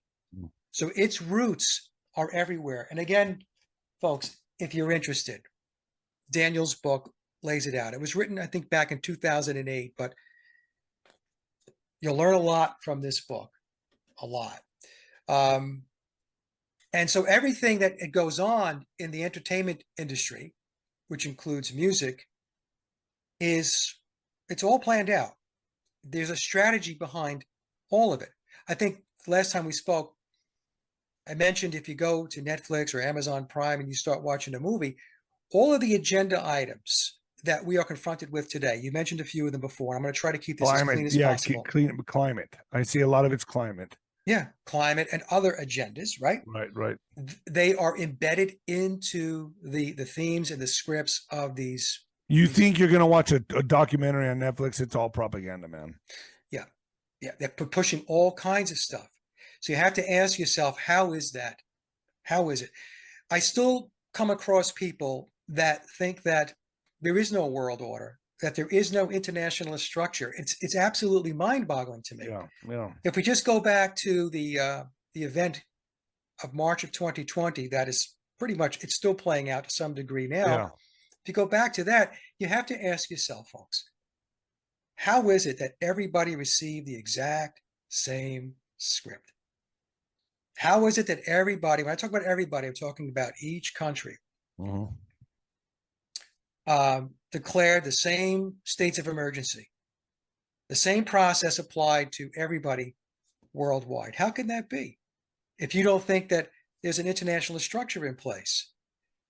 And just take a look at all the international structure. We have the International Monetary Fund, we have the World Bank, we have the World Economic Forum, the World Health Organization, the United Nations. They're there for a reason, and they've been there a long time. And the reason why they're there is to implement their strategy to usurp national sovereignty and bring about a one world order, or a new world order, with a one world religion, by the way. So that's what we're confronted with right now. When I was talking to Rick Ross, the real Rick Ross, and at the fights, he gave me his book. He signed and gave me his book. He's talking about how they inundated the black neighborhoods with crack cocaine. Yes. At the same time as the hip hop music was coming through, the hip hop music controllers were also the owners of the private prison systems that the drugs were leading to. So all of it led as like a stream into the prison systems that they controlled. It's pretty fascinating, that how this all took place. And then I have other theories on this as well, but this is all an agenda. This is all to destroy and corrupt society so they can break us down and then rebuild us in their image, correct? Right. It's order from chaos. We've all heard that, right? So I want to you mentioned hip hop. So this article comes from AARP, which is loaded up with propaganda for seniors, loaded up. Yeah. So this article, I'm not going to read the whole thing, but I want to show folks, I want to read it to you so that you can understand how this is completely set up. So it's 50 years of hip hop. So that's what they're celebrating. What emerged from a simple party in 1973 has evolved into a global cultural movement. Everything is global. Now, I'm going to read this, and then hopefully most folks will be able to pick out the problem with what I'm going to read here. It all started on August 11th, 1973. An 18-year-old Clive Campbell and his younger sister Cindy hosted a dance party billed as a back-to-school jam in the rec room of an apartment complex at 1520 Sedgwick Avenue in the Bronx, New York. The details are now the stuff of legend.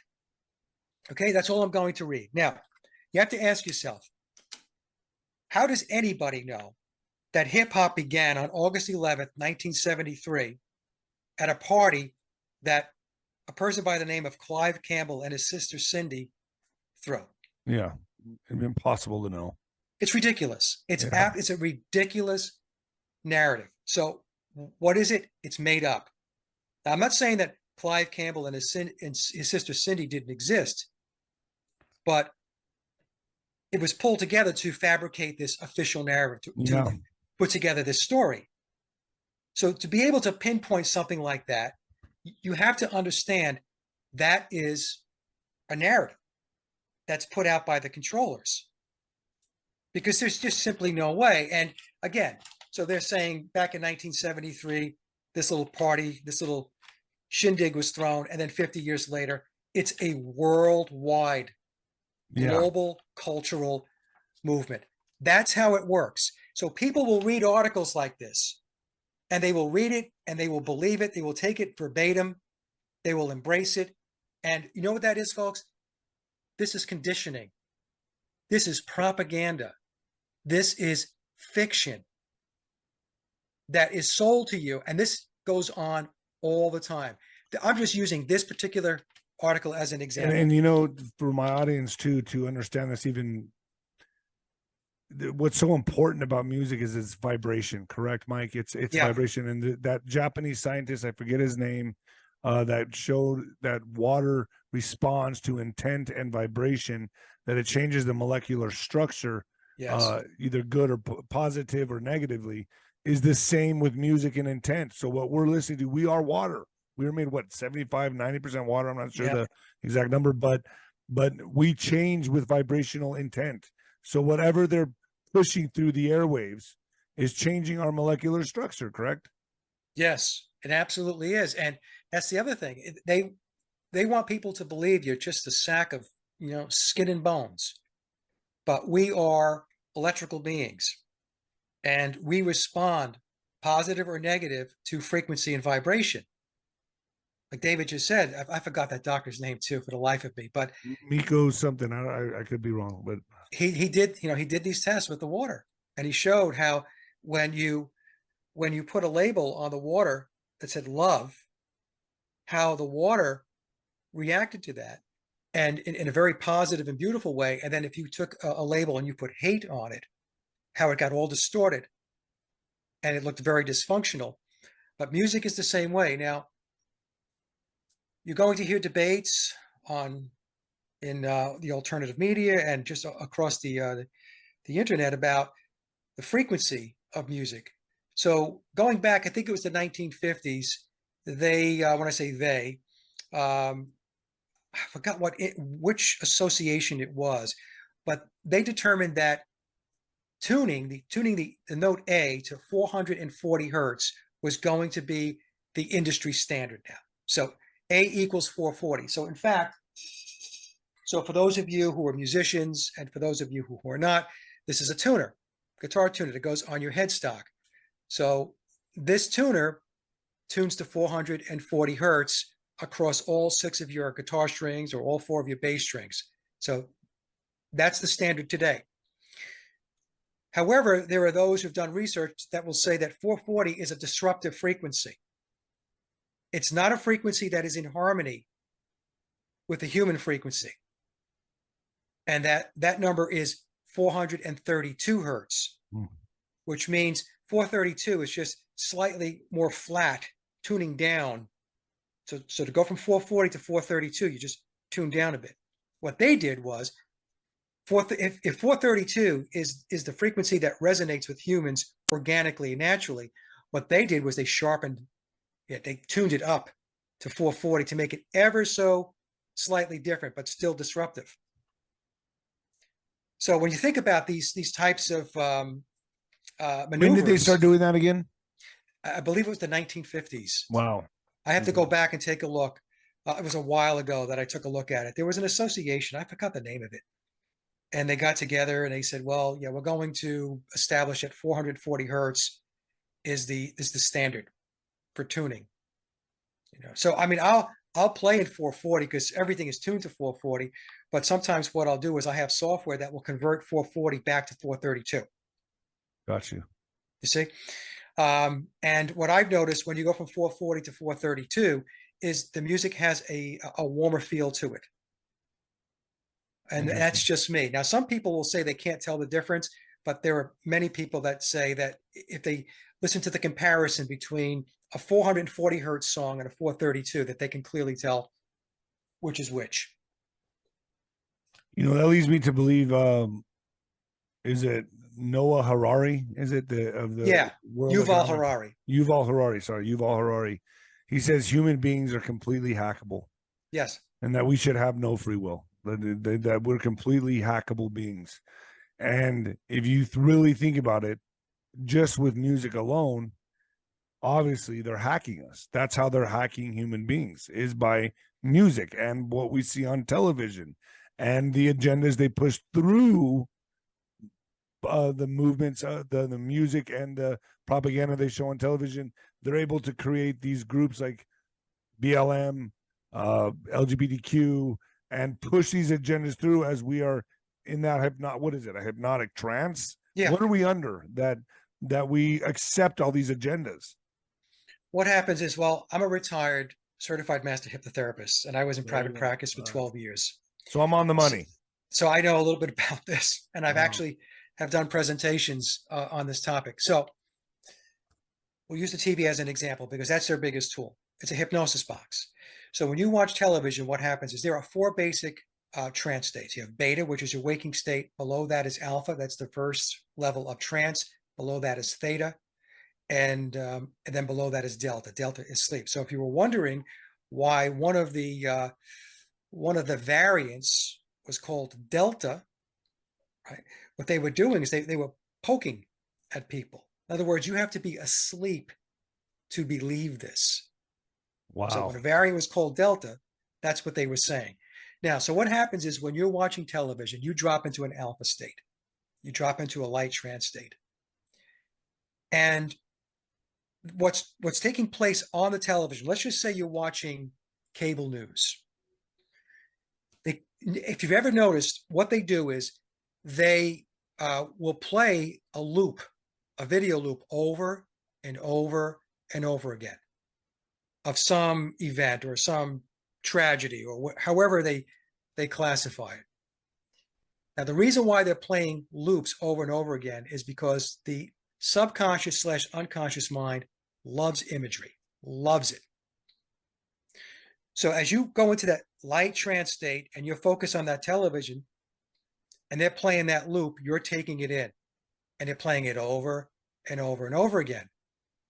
And then what they'll do is they'll flash up hypnotic suggestions in the form of, there's two ways they do it. One, they will put printed words up on the television. It will say tragedy, shooting, war. These are words which they're concerning, right? You're okay, what's going on here? And then they're showing you the loop at the same time. So this is all happened simultaneously. And then you have the reporter or the quote anchor. Now in hypnosis, when we want to embed positive suggestion, in other words, you want to get somebody to stop smoking, to release weight, to be better at public speaking, you anchor suggestions. And that's why they're called anchors, because they're anchoring what's taking place on the television set. So now you've got the visuals, you're in the trance state. I mean, it's all there in plain sight. Everything It's you're all saying. there. It's all there. And the other thing that they do is they like to use the colors blue and red. Now, blue and red are, the way the mind interprets blue is calm, relaxed, generosity, voice of reason.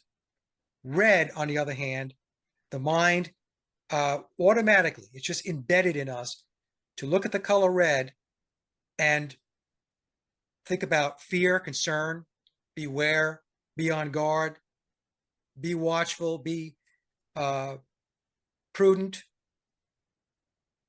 So this is why when they put their news out there, a lot of times you're going to see these blue and red sets. And depending upon how they want to affect your mind, they will focus more on the red than the blue.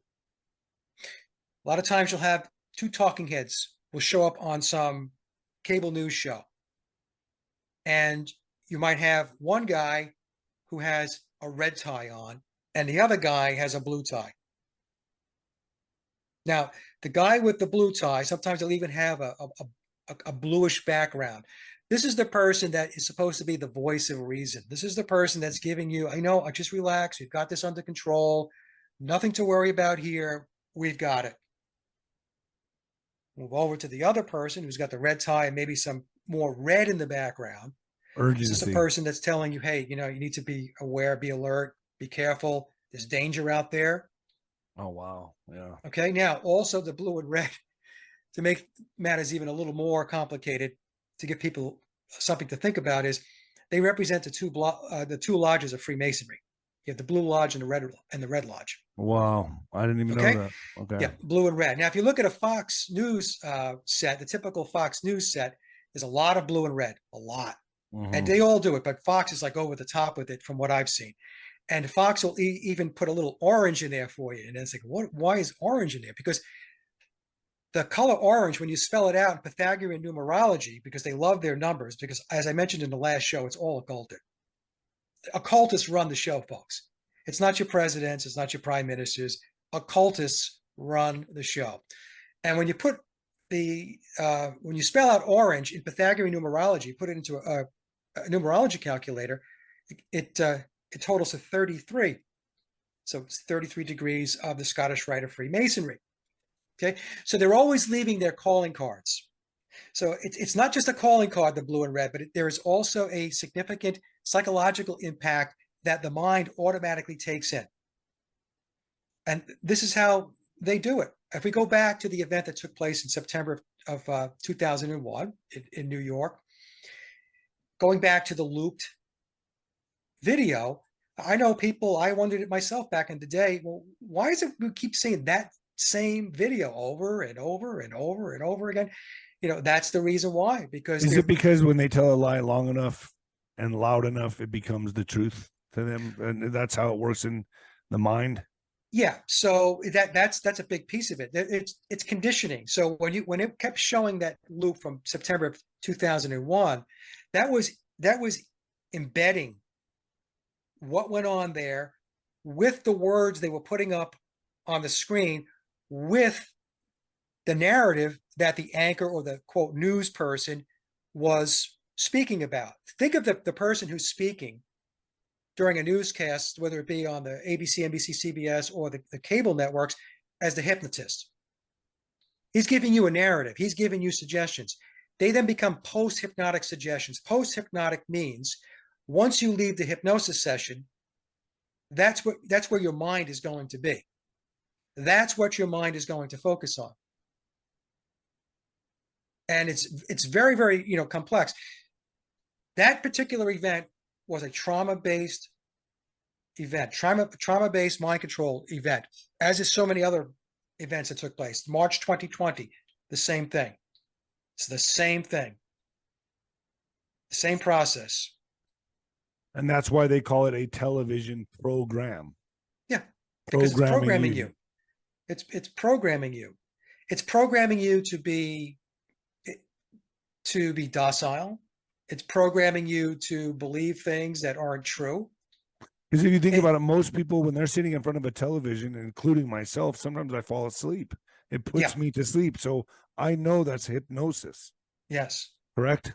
Yes. The television had one single objective from day one. They knew at some point it was going to be able to be their biggest tool in their toolbox to condition people. They knew it from day one. And like I said, they start simple. And then they just, like the staircase I mentioned before, they just keep building upon it. And it gets more and more sophisticated, more complicated as far as people's ability to sift through information. That's the other thing they do. It's information overload. And this is what they do all the time. In hypnosis, so if you have a client that is not able to go into hypnosis easily, let's say a lot of times this will happen when somebody is in a career where, like an accountant or somebody who does coding, they're very, very analytical. Yeah. So what we do is a technique called the confusion technique. So the confusion technique, what that does is that dishes out to the subconscious mind issues or situations or circumstances that are very difficult to reconcile. In fact, sometimes it's not even, there is no reconciliation. There is no answer. But the conscious mind will try to figure out what the answer is. And even though there is no answer, it can be this, this, or that, but the conscious mind is trying to make sense out of it. What happens is the conscious mind gets to a point where it cannot make sense out of it. And what does it do? It backs out. It backs out of that process of trying to figure it out, and it slips below and allows the subconscious mind to emerge. And that's another technique that they have, the confusion technique. Doesn't Where the for those- subconscious basically doesn't know how to disseminate? It takes everything as truth, right? Am I correct in saying that? The subconscious, Right. It'll whatever suggestions you give it, it will take as truth, correct? not always. The subconscious mind can reject suggestions. So some hypnotists will say that the subconscious or the unconscious mind goes both ways. I call it the inner mind. It will take things literally, but the thing is, the subconscious / unconscious mind or the inner mind can reject suggestion. I know this because, like I said, I was in practice for 12 years, and I was very good at what I did. So the way the mind works, David, think of it as a hard drive on a computer. This is the analogy, and this is how it works. So as you go through life, what happens is there are certain events that take place. And when those events take place, especially when you're younger, those events write files to your hard drive. So if you were scared or traumatized as a kid, those files get written. All right. And the more you use those files, the more prominent they become, the larger they become, and it starts to dictate your behavior. I used to have clients come in and say to me, adults, 40s, 50s, 60s, and say, Mike, I have no idea why I react a certain way to a particular situation. I have no idea. As an example, public speaking. I know my material. I'm really good at it. I'm an expert in my field. But when I get in front of people, I just lock up, and I lose my confidence and all that. Well, if you put that person into hypnosis and you regress them back in time, they'll go back to when they were a kid. And when they were a child, I'll use this as an example. Perhaps they were in school and they went up to present and something didn't go well. Maybe they got ridiculed. Something happened which damaged their confidence. That file got carried written with them the rest of their life. Yes. So that file got written to that person's hard drive, the hard drive of the mind. Now, as they go forward in life, if they continue to reinforce that fear, that concern, that file just gets bigger and bigger. And now, whenever you're in a situation that's similar to what happened in school back when you were, in maybe 3rd, 4th, or 5th grade, that's going to be your behavior. That's going to be your reaction. It's going to be, I don't know if I can do this. I don't have the confidence. My self-esteem is low. I don't get this. Now, the thing is, hypnosis, when you use it for good, which is what myself and many of my colleagues, I was board certified by the International Association of Counselors and Therapists. You can reframe and you can change up and update that file. Because once the mind goes back in time and realizes, oh, okay, so that's where that came from. Oh. And then you go through what I used to refer to as exercises to bring about the positive change. In other words, to tell the mind, hey, we don't want to do that anymore. We want to be here. We want to be confident. We want to be a really good public speaker, all of that stuff. Remove and delete, right? Yes, exactly. Wow. Delete the old files, bring in the new. And then what happens is, then when you go back on stage and you go into publicly speak and you do a good job and you realize that you might have been a little nervous, but not like it used to be, now your confidence builds. Let me ask you, better and better at it. Do you see people now with like social media and like alternative media? Is that something that they can't really control fully? the powers that be, cannot really control let's say the globalists, that they cannot really control social media the way they want to, like they did with television, because there's a lot of alternative media platforms like my channel. We're having this discussion. This Right. is stuff they don't want leaked out there. They don't want this out there. So the fact that they cannot control these conversations, that's got to be waking a lot of people up. Yes. So it's a very interesting dichotomy. They've got themselves in a little bit of a bind. They created social media, and they created social media as a big, we spoke about this, I think, in the last show. It's a gigantic data collection vehicle for them to take into their big Borg, their artificial intelligence. And they do have AI. I've even seen people say, oh, AI doesn't exist. No, AI does exist. It's alive and well. Okay. And is it perfected? No, but it's progressing leaps and bounds with each passing day, week, month, and year. So they're scraping all kinds of data. Now, and the reason why social media was put out there was because it was to create this narcissistic, for the most part, I talk society. about this on my show all the time. Yes, it's everything's about me. Yes. Everybody wants to be a celebrity. Everybody, and let me guess, they did this at first with reality TV yes, shows. Yep, reality TV shows were the start, and then out into social media. You're saying this was designed, this was engineered, this wasn't just the natural flow of things. No, it was actually, they planned this. They said first comes the reality TV, then comes Instagram, Facebook, Instagram, TikTok, where everyone's famous now. How many likes do I get?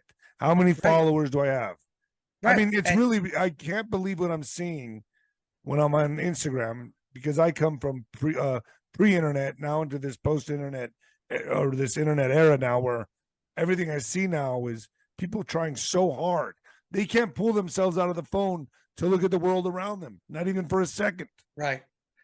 Because there is no world around them. They are their world. Everything comes back to them. It's this very inward looking, selfish, narcissistic mentality, even though they may not even be aware of it. Now, the CIA, had the front money to put Facebook up on the map. Yeah, it was DARPA funded, correct? And yes, it goes back. Well, I know it goes back to the CIA. Now, could DARPA be involved in it? Most likely. All of these organizations are all intertwined. They're all interlaced. So I was asked a question one time on another show, and they said, "Well, we have the CIA, and you have MI6, and you have the Mossad."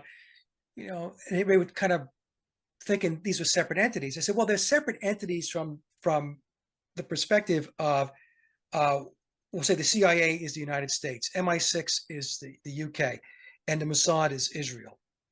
But when you move above that definition, they're all tied out. They're all working together. They're all working together. Now, one of the other social media platforms that I was just chuckling was the TikTok, right? And he was saying, "Oh, well, TikTok, this came from China, and China this and China that, and so on." And it's ridiculous. It's a silly discussion, because this government knew very well where TikTok came from, right? They knew where it originated from, and it was allowed to come in, and it was allowed to flourish. And then, periodically it'll be used as a punching bag whenever they need a boogeyman or they need some kind of distraction. But that's why we talk about the world order, this internationalist governance that is in place. All of this stuff, folks, you're fed stories all day long. And these stories are designed to keep you disengaged. It's to keep you from, running around. To know the true reality of the world, because that's how they hold their power. They hold the knowledge. Yeah. They want things. They keep us under this hypnosis, correct? Yes. They want you to chase your tail. And there are agendas out there, and there are psychological operations out there that are designed to keep people sitting in their seats. Don't be vocal. No reason to be kinetic. Would you say that? Would activate. would you say that not only the music industry, not only movies, not only MSM, but NASA, Oh NASA? yeah. Would you say Sigmund Freud worked for them? Would you say Darwin? Would you say all of it's under the same thing? I mean, it's just a big psyop. It's All all a lie, David. It's all a lie. Let me talk about NASA. NASA's role, first and foremost, is black ops.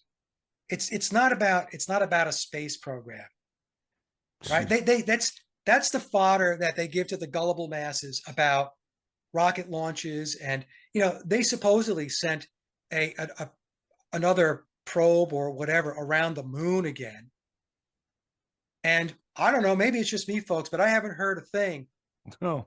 about that since they made it a big story going back about 2 months ago. Jack Parsons with the Jet Propulsion Laboratory was a disciple of Aleister Crowley. L. Ron Hubbard, Scientology, correct? Scientology, and let me tell you, Scientology is unbelievable. It's really amazing. There's a great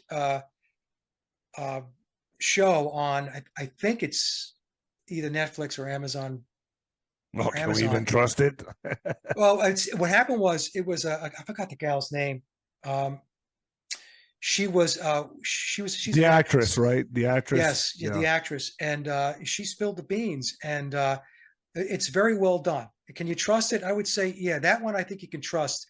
I mean, not everything that's out there is going to be a total lie. I mean, things do leak through, things do slip through the cracks, and I believe that is one of those shows or one of those presentations that is being truthful. When you say something like that, like if you watch that movie and it goes back to the symbology and the numerology. So if you see that movie Nefarious and the Sound of Freedom, that so Nefarious, I thought was an amazing movie. If you look at Rotten Tomatoes, the last time I looked, it's 33% green splat. I'm like, oh, there it is in your face, 33% right green splat.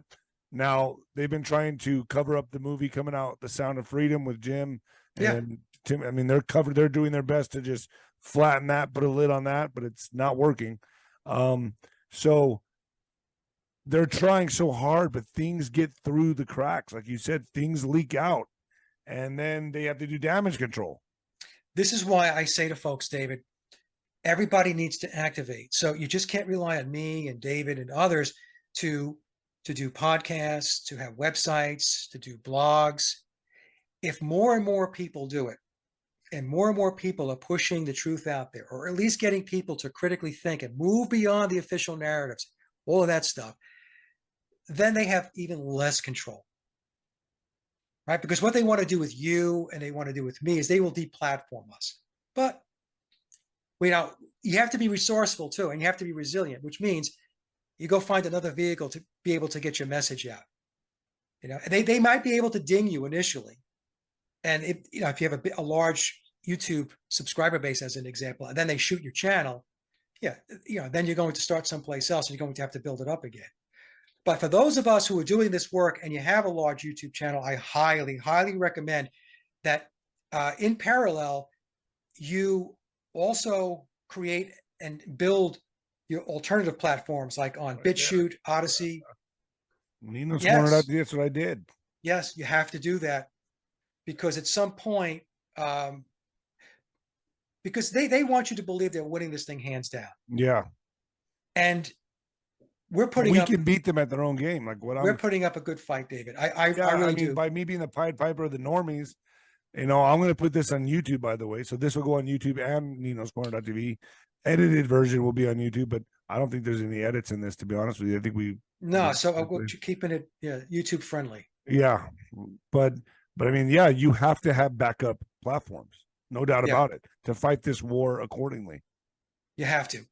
And I think I mentioned this on the last show. I know a lot of folks, they're really comfortable with YouTube. They like it. They know how to use it and all that stuff. And, but you really have to support the other video platforms. You have to go there, subscribe to it. Because tomorrow, David's channel can get shot. Mine can get shot. And, That's the reality of the world That's that just we're what it living in. is. It is. That's just what it is. And the more reach you have, the more subscribers you have, you become a bullseye. You're on their radar. Absolutely. No And question about I it. keep that, I'm mindful of this all the time.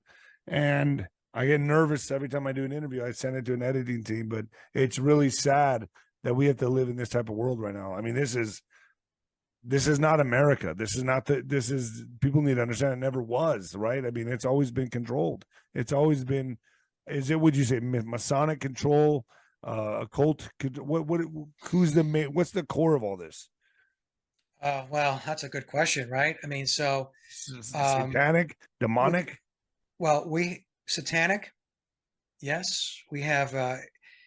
It is a satanic system, okay, and but it all goes back. We look at the Freemasons, the Masons, and it being a Masonic system. The United States was actually founded by Freemasons, Yeah.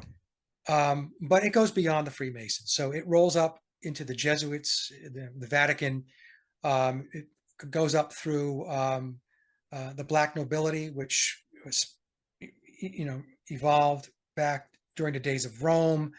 It goes back to Babylon.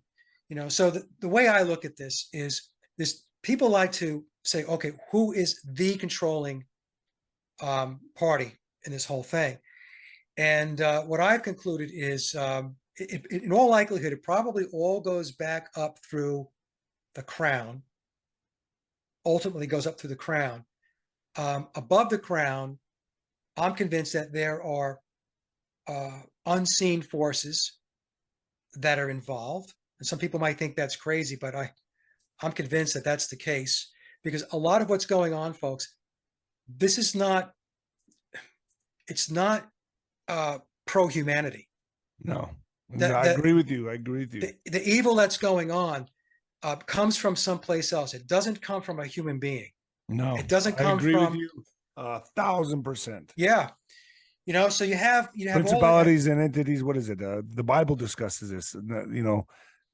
This is, we're not fighting anything of the flesh, right? This is something that's out of our scope of our five senses. I believe, whether it's highly intelligent, look, let's just say it, extraterrestrials, whether it's demonic souls, presence. I don't know. It's a force though that hates humanity. It absolutely hates humanity. Right. Yeah. Yeah. That's the conclusion I've come to, because take a look around and take a look at what's going on. The perpetual wars, as an example. I mean, the perpetual wars are nothing more than it's a blood sacrifice. That's really what it is. It's to send your children, your sons and daughters out to war to spill blood. In masses. That's that's blood sacrifice stuff. And a lot of people don't want to hear that either, because they're bought into the whole freedom. Military freedom. We got to preserve democracy. None of this stuff is about preserving your freedom, your liberty, or democracy. And it's not even supposed to be a democracy. We're supposed to be a republic, not a democracy. It drives me crazy when people keep using the word democracy. But you're not free. Okay. Anybody who thinks they're free, you're not free. In fact, 4th of July, what I do on my blog, I've been doing this for years now. I put Happy Dependence Day. Yeah. Yeah. Because we're not independent. This country lost its dependence. I mean, its independence going back. If you have to put a stake in the ground, with the Act of 1871, when they formulated the District of Columbia, the sovereign city state. Right. Yeah. That came right after the Civil War.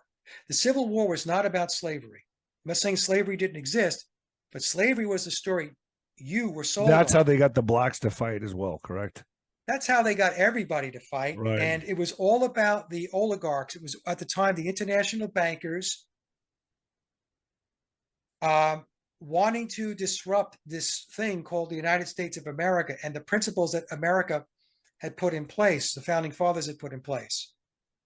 And our principles, when this country was put together, weren't in sync with what the internationalists wanted.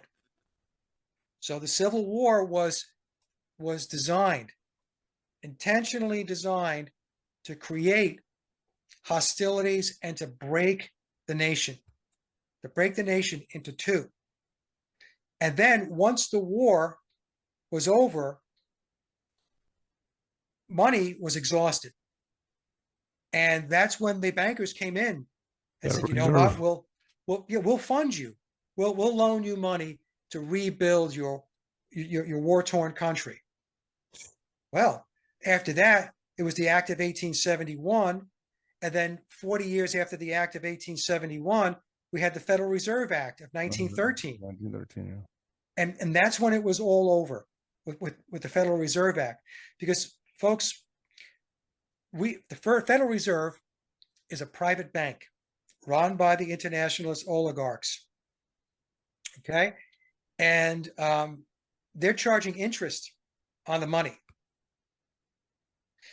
And it's gotten to the point now, it got to this point a long time ago, where all of your taxes are not even covering the interest, the alleged interest on the loans. And in the Constitution, it says that the Congress is responsible for coining money, not an outside bank. The Federal Reserve, as the old saying is as federal as Federal Express. Yeah. All right. And if the United States coined its own money, if the Treasury created its own money, there should be no taxes. Why is that? It's because the government owns the money. So you're not going to They're IOUs. You're not going to charge interest to yourself. It's like the example I use, David. Let's just say, you're able to print your own money and you have somebody comes in that's going to put a deck in on your house. But you're able to print your own money. And that guy is willing to accept your printed money. Well, you just make that transaction. There's no interest. There's nothing like that. Because I make the money, I make the money. I don't need to charge interest. So there's no need for taxes. The whole reason why you have taxes is because this was a scheme that was put in place that started with the Federal Reserve Act. And now you go to work between state, local, federal, you're doling out 40 cents on a dollar outside of you. So you're taking in 60 cents on a dollar because everybody's got their hands in your pocket. And then they had this little gimmick where it's like, well, we're not going to raise taxes, but then we're being surcharged for everything. Yeah. Right? There's a fee for this, a fee for that. Tolls. Yeah. Whenever someone tells me I own my house free and clear, I'm like, no, you don't. No, you do not. Don't pay your property taxes. See what happens. See how fast they take your house. Exactly. That's right. So that's I use that example as well. Property taxes is a perpetual lien on the property that you don't own. You're renting. You don't ever own anything. You own nothing. Even your car. Yeah. You're paying property taxes on your car in a lot of states. Here in North Carolina, property tax on a car that I bought, I own. So the whole system, I know it needs to go. It needs to go. It needs to go, gone, out forever. The whole system is corrupt. It's corrupt to its core. Yeah. Corrupt. And you have to understand something. These congressmen, these senators, these House representatives, the Supreme Court, the presidency, your government resides on sovereign land that is not part of the Republic of the United States, which means we are under foreign occupation. And we have been. It all goes to the crown, correct? It goes back to the crown. Yeah. It does go back to the crown. And, it's like lawyers, they take an allegiance to the bar. The bar goes back to the crown. Yeah. When you go into court, there's no constitution. The courtroom is ruled by admiralty and maritime law, but you just don't know that. In fact, most lawyers don't even know that. No, they don't. And there are judges that, in all likelihood, don't even know. They just operate within the system that they were brought into. So the whole system is upside down, and what people have to do is you have to question everything. If what most people do, what I found, David, is they cherry pick what it is they want to let go of and what they want to hold on to. I see this all the time. I mean, not to go back to the music. Well, I go back to, the Bible. I go back to like the music as an example, right? So I talk, about the music industry and what it's all about. And people will say to me, I agree with you, Mike, except this band here who I like, I don't think that I don't think that they have been tainted by this system at all. I think that they were organic and all that. I'm like, that's not, no. They're all tainted by it. They're all Yes, touched by it, all of it. So as long as we continue to make exceptions, this system will continue. So there can't be any exceptions. You have to say, okay, everything has to be open for discussion. Everything has to be open for debate. Everything has to be looked at, researched, and investigated. And if you have little pet projects or pet beliefs that you have, really, you got to say, okay, I need to take a look at that. And it could be very uncomfortable. I'm not saying it's not uncomfortable. It could be very uncomfortable because people want to believe these things, and I don't get into the religion discussion because a lot of people really get irritated, but that's where it all began. Even religion, we have to question. Yeah. We have to question religion, we have to. Well, that was really the conception of all of this was religion. That was the first form of control, really, correct? Yeah. Well, we can go into that into a whole nother discussion. Yes. And we do have to take a look at religion. Yeah. It's core to what they did with religion. I'll do this real quick. They didn't want a person, a human, an individual, to have a direct connection to the divine, a connection between you and the creator, you and the source. They didn't want that because, God forbid, you should be able to formulate, your connection to spirit. So they said, okay, well, what we're going to do is we're going to have a middleman, and the middleman's going to tell you how to worship and what to believe and what not to believe and what books you've got to read and what books not to read. That's what that's what religion's all about. It's a middleman, and they inserted, that middleman in the process in order to keep you from really experiencing and at the same optimizing time your spirituality. Created wars. Yes. Created their desired harvests from the warring against each other. Whose religion's right? Right. Look at the Crusades. Yeah. With the Crusades, I don't know. It's we have to really take a step back, and some people are waiting and waiting and waiting because somebody's going to show up and fix everything. And my attitude is, and my approach is that God helps those who help themselves. And are extensions of the divine. You have to move off the dime. And because I can't do this by myself. You can't do this by yourself. We can get the word out. We can make people aware. But like I mentioned before, if we can increase drastically the number of people who are putting information out versus watching, being spectators, right, then they really have a control problem. They're having a control problem now, but we can really give them a real control problem. How are they going to squash everything? They can't squash everything. They can't. So anyway, we I got a long ways from the Beatles on that, but that's okay. Folks, yeah. Mike, where can people find you? Sage of Quay and Rumble? Yeah, Sage of Quay. Just go to my hub website, Sage of Quay, SAGEOFQUAY.com. And all of my platforms are there. I just released a new album, No More Gods. You can listen to it and download it on Reverb Nation and my SoundCloud. Just go there. I'm going to put this on ninoscorner.tv right now, and then I'm going to put this on YouTube later. So I got to send it to my editing team, make sure we didn't say anything fucking crazy. But I understand. But this is going on ninoscorner.tv, and then it will be on YouTube. So, Mike, thanks. This is you're welcome, David. So eye-opening. Let's do another one, man. Let's do religion anytime. next. Okay. All right, Mike. Thank you so much, man. God bless you. Bye-bye, folks.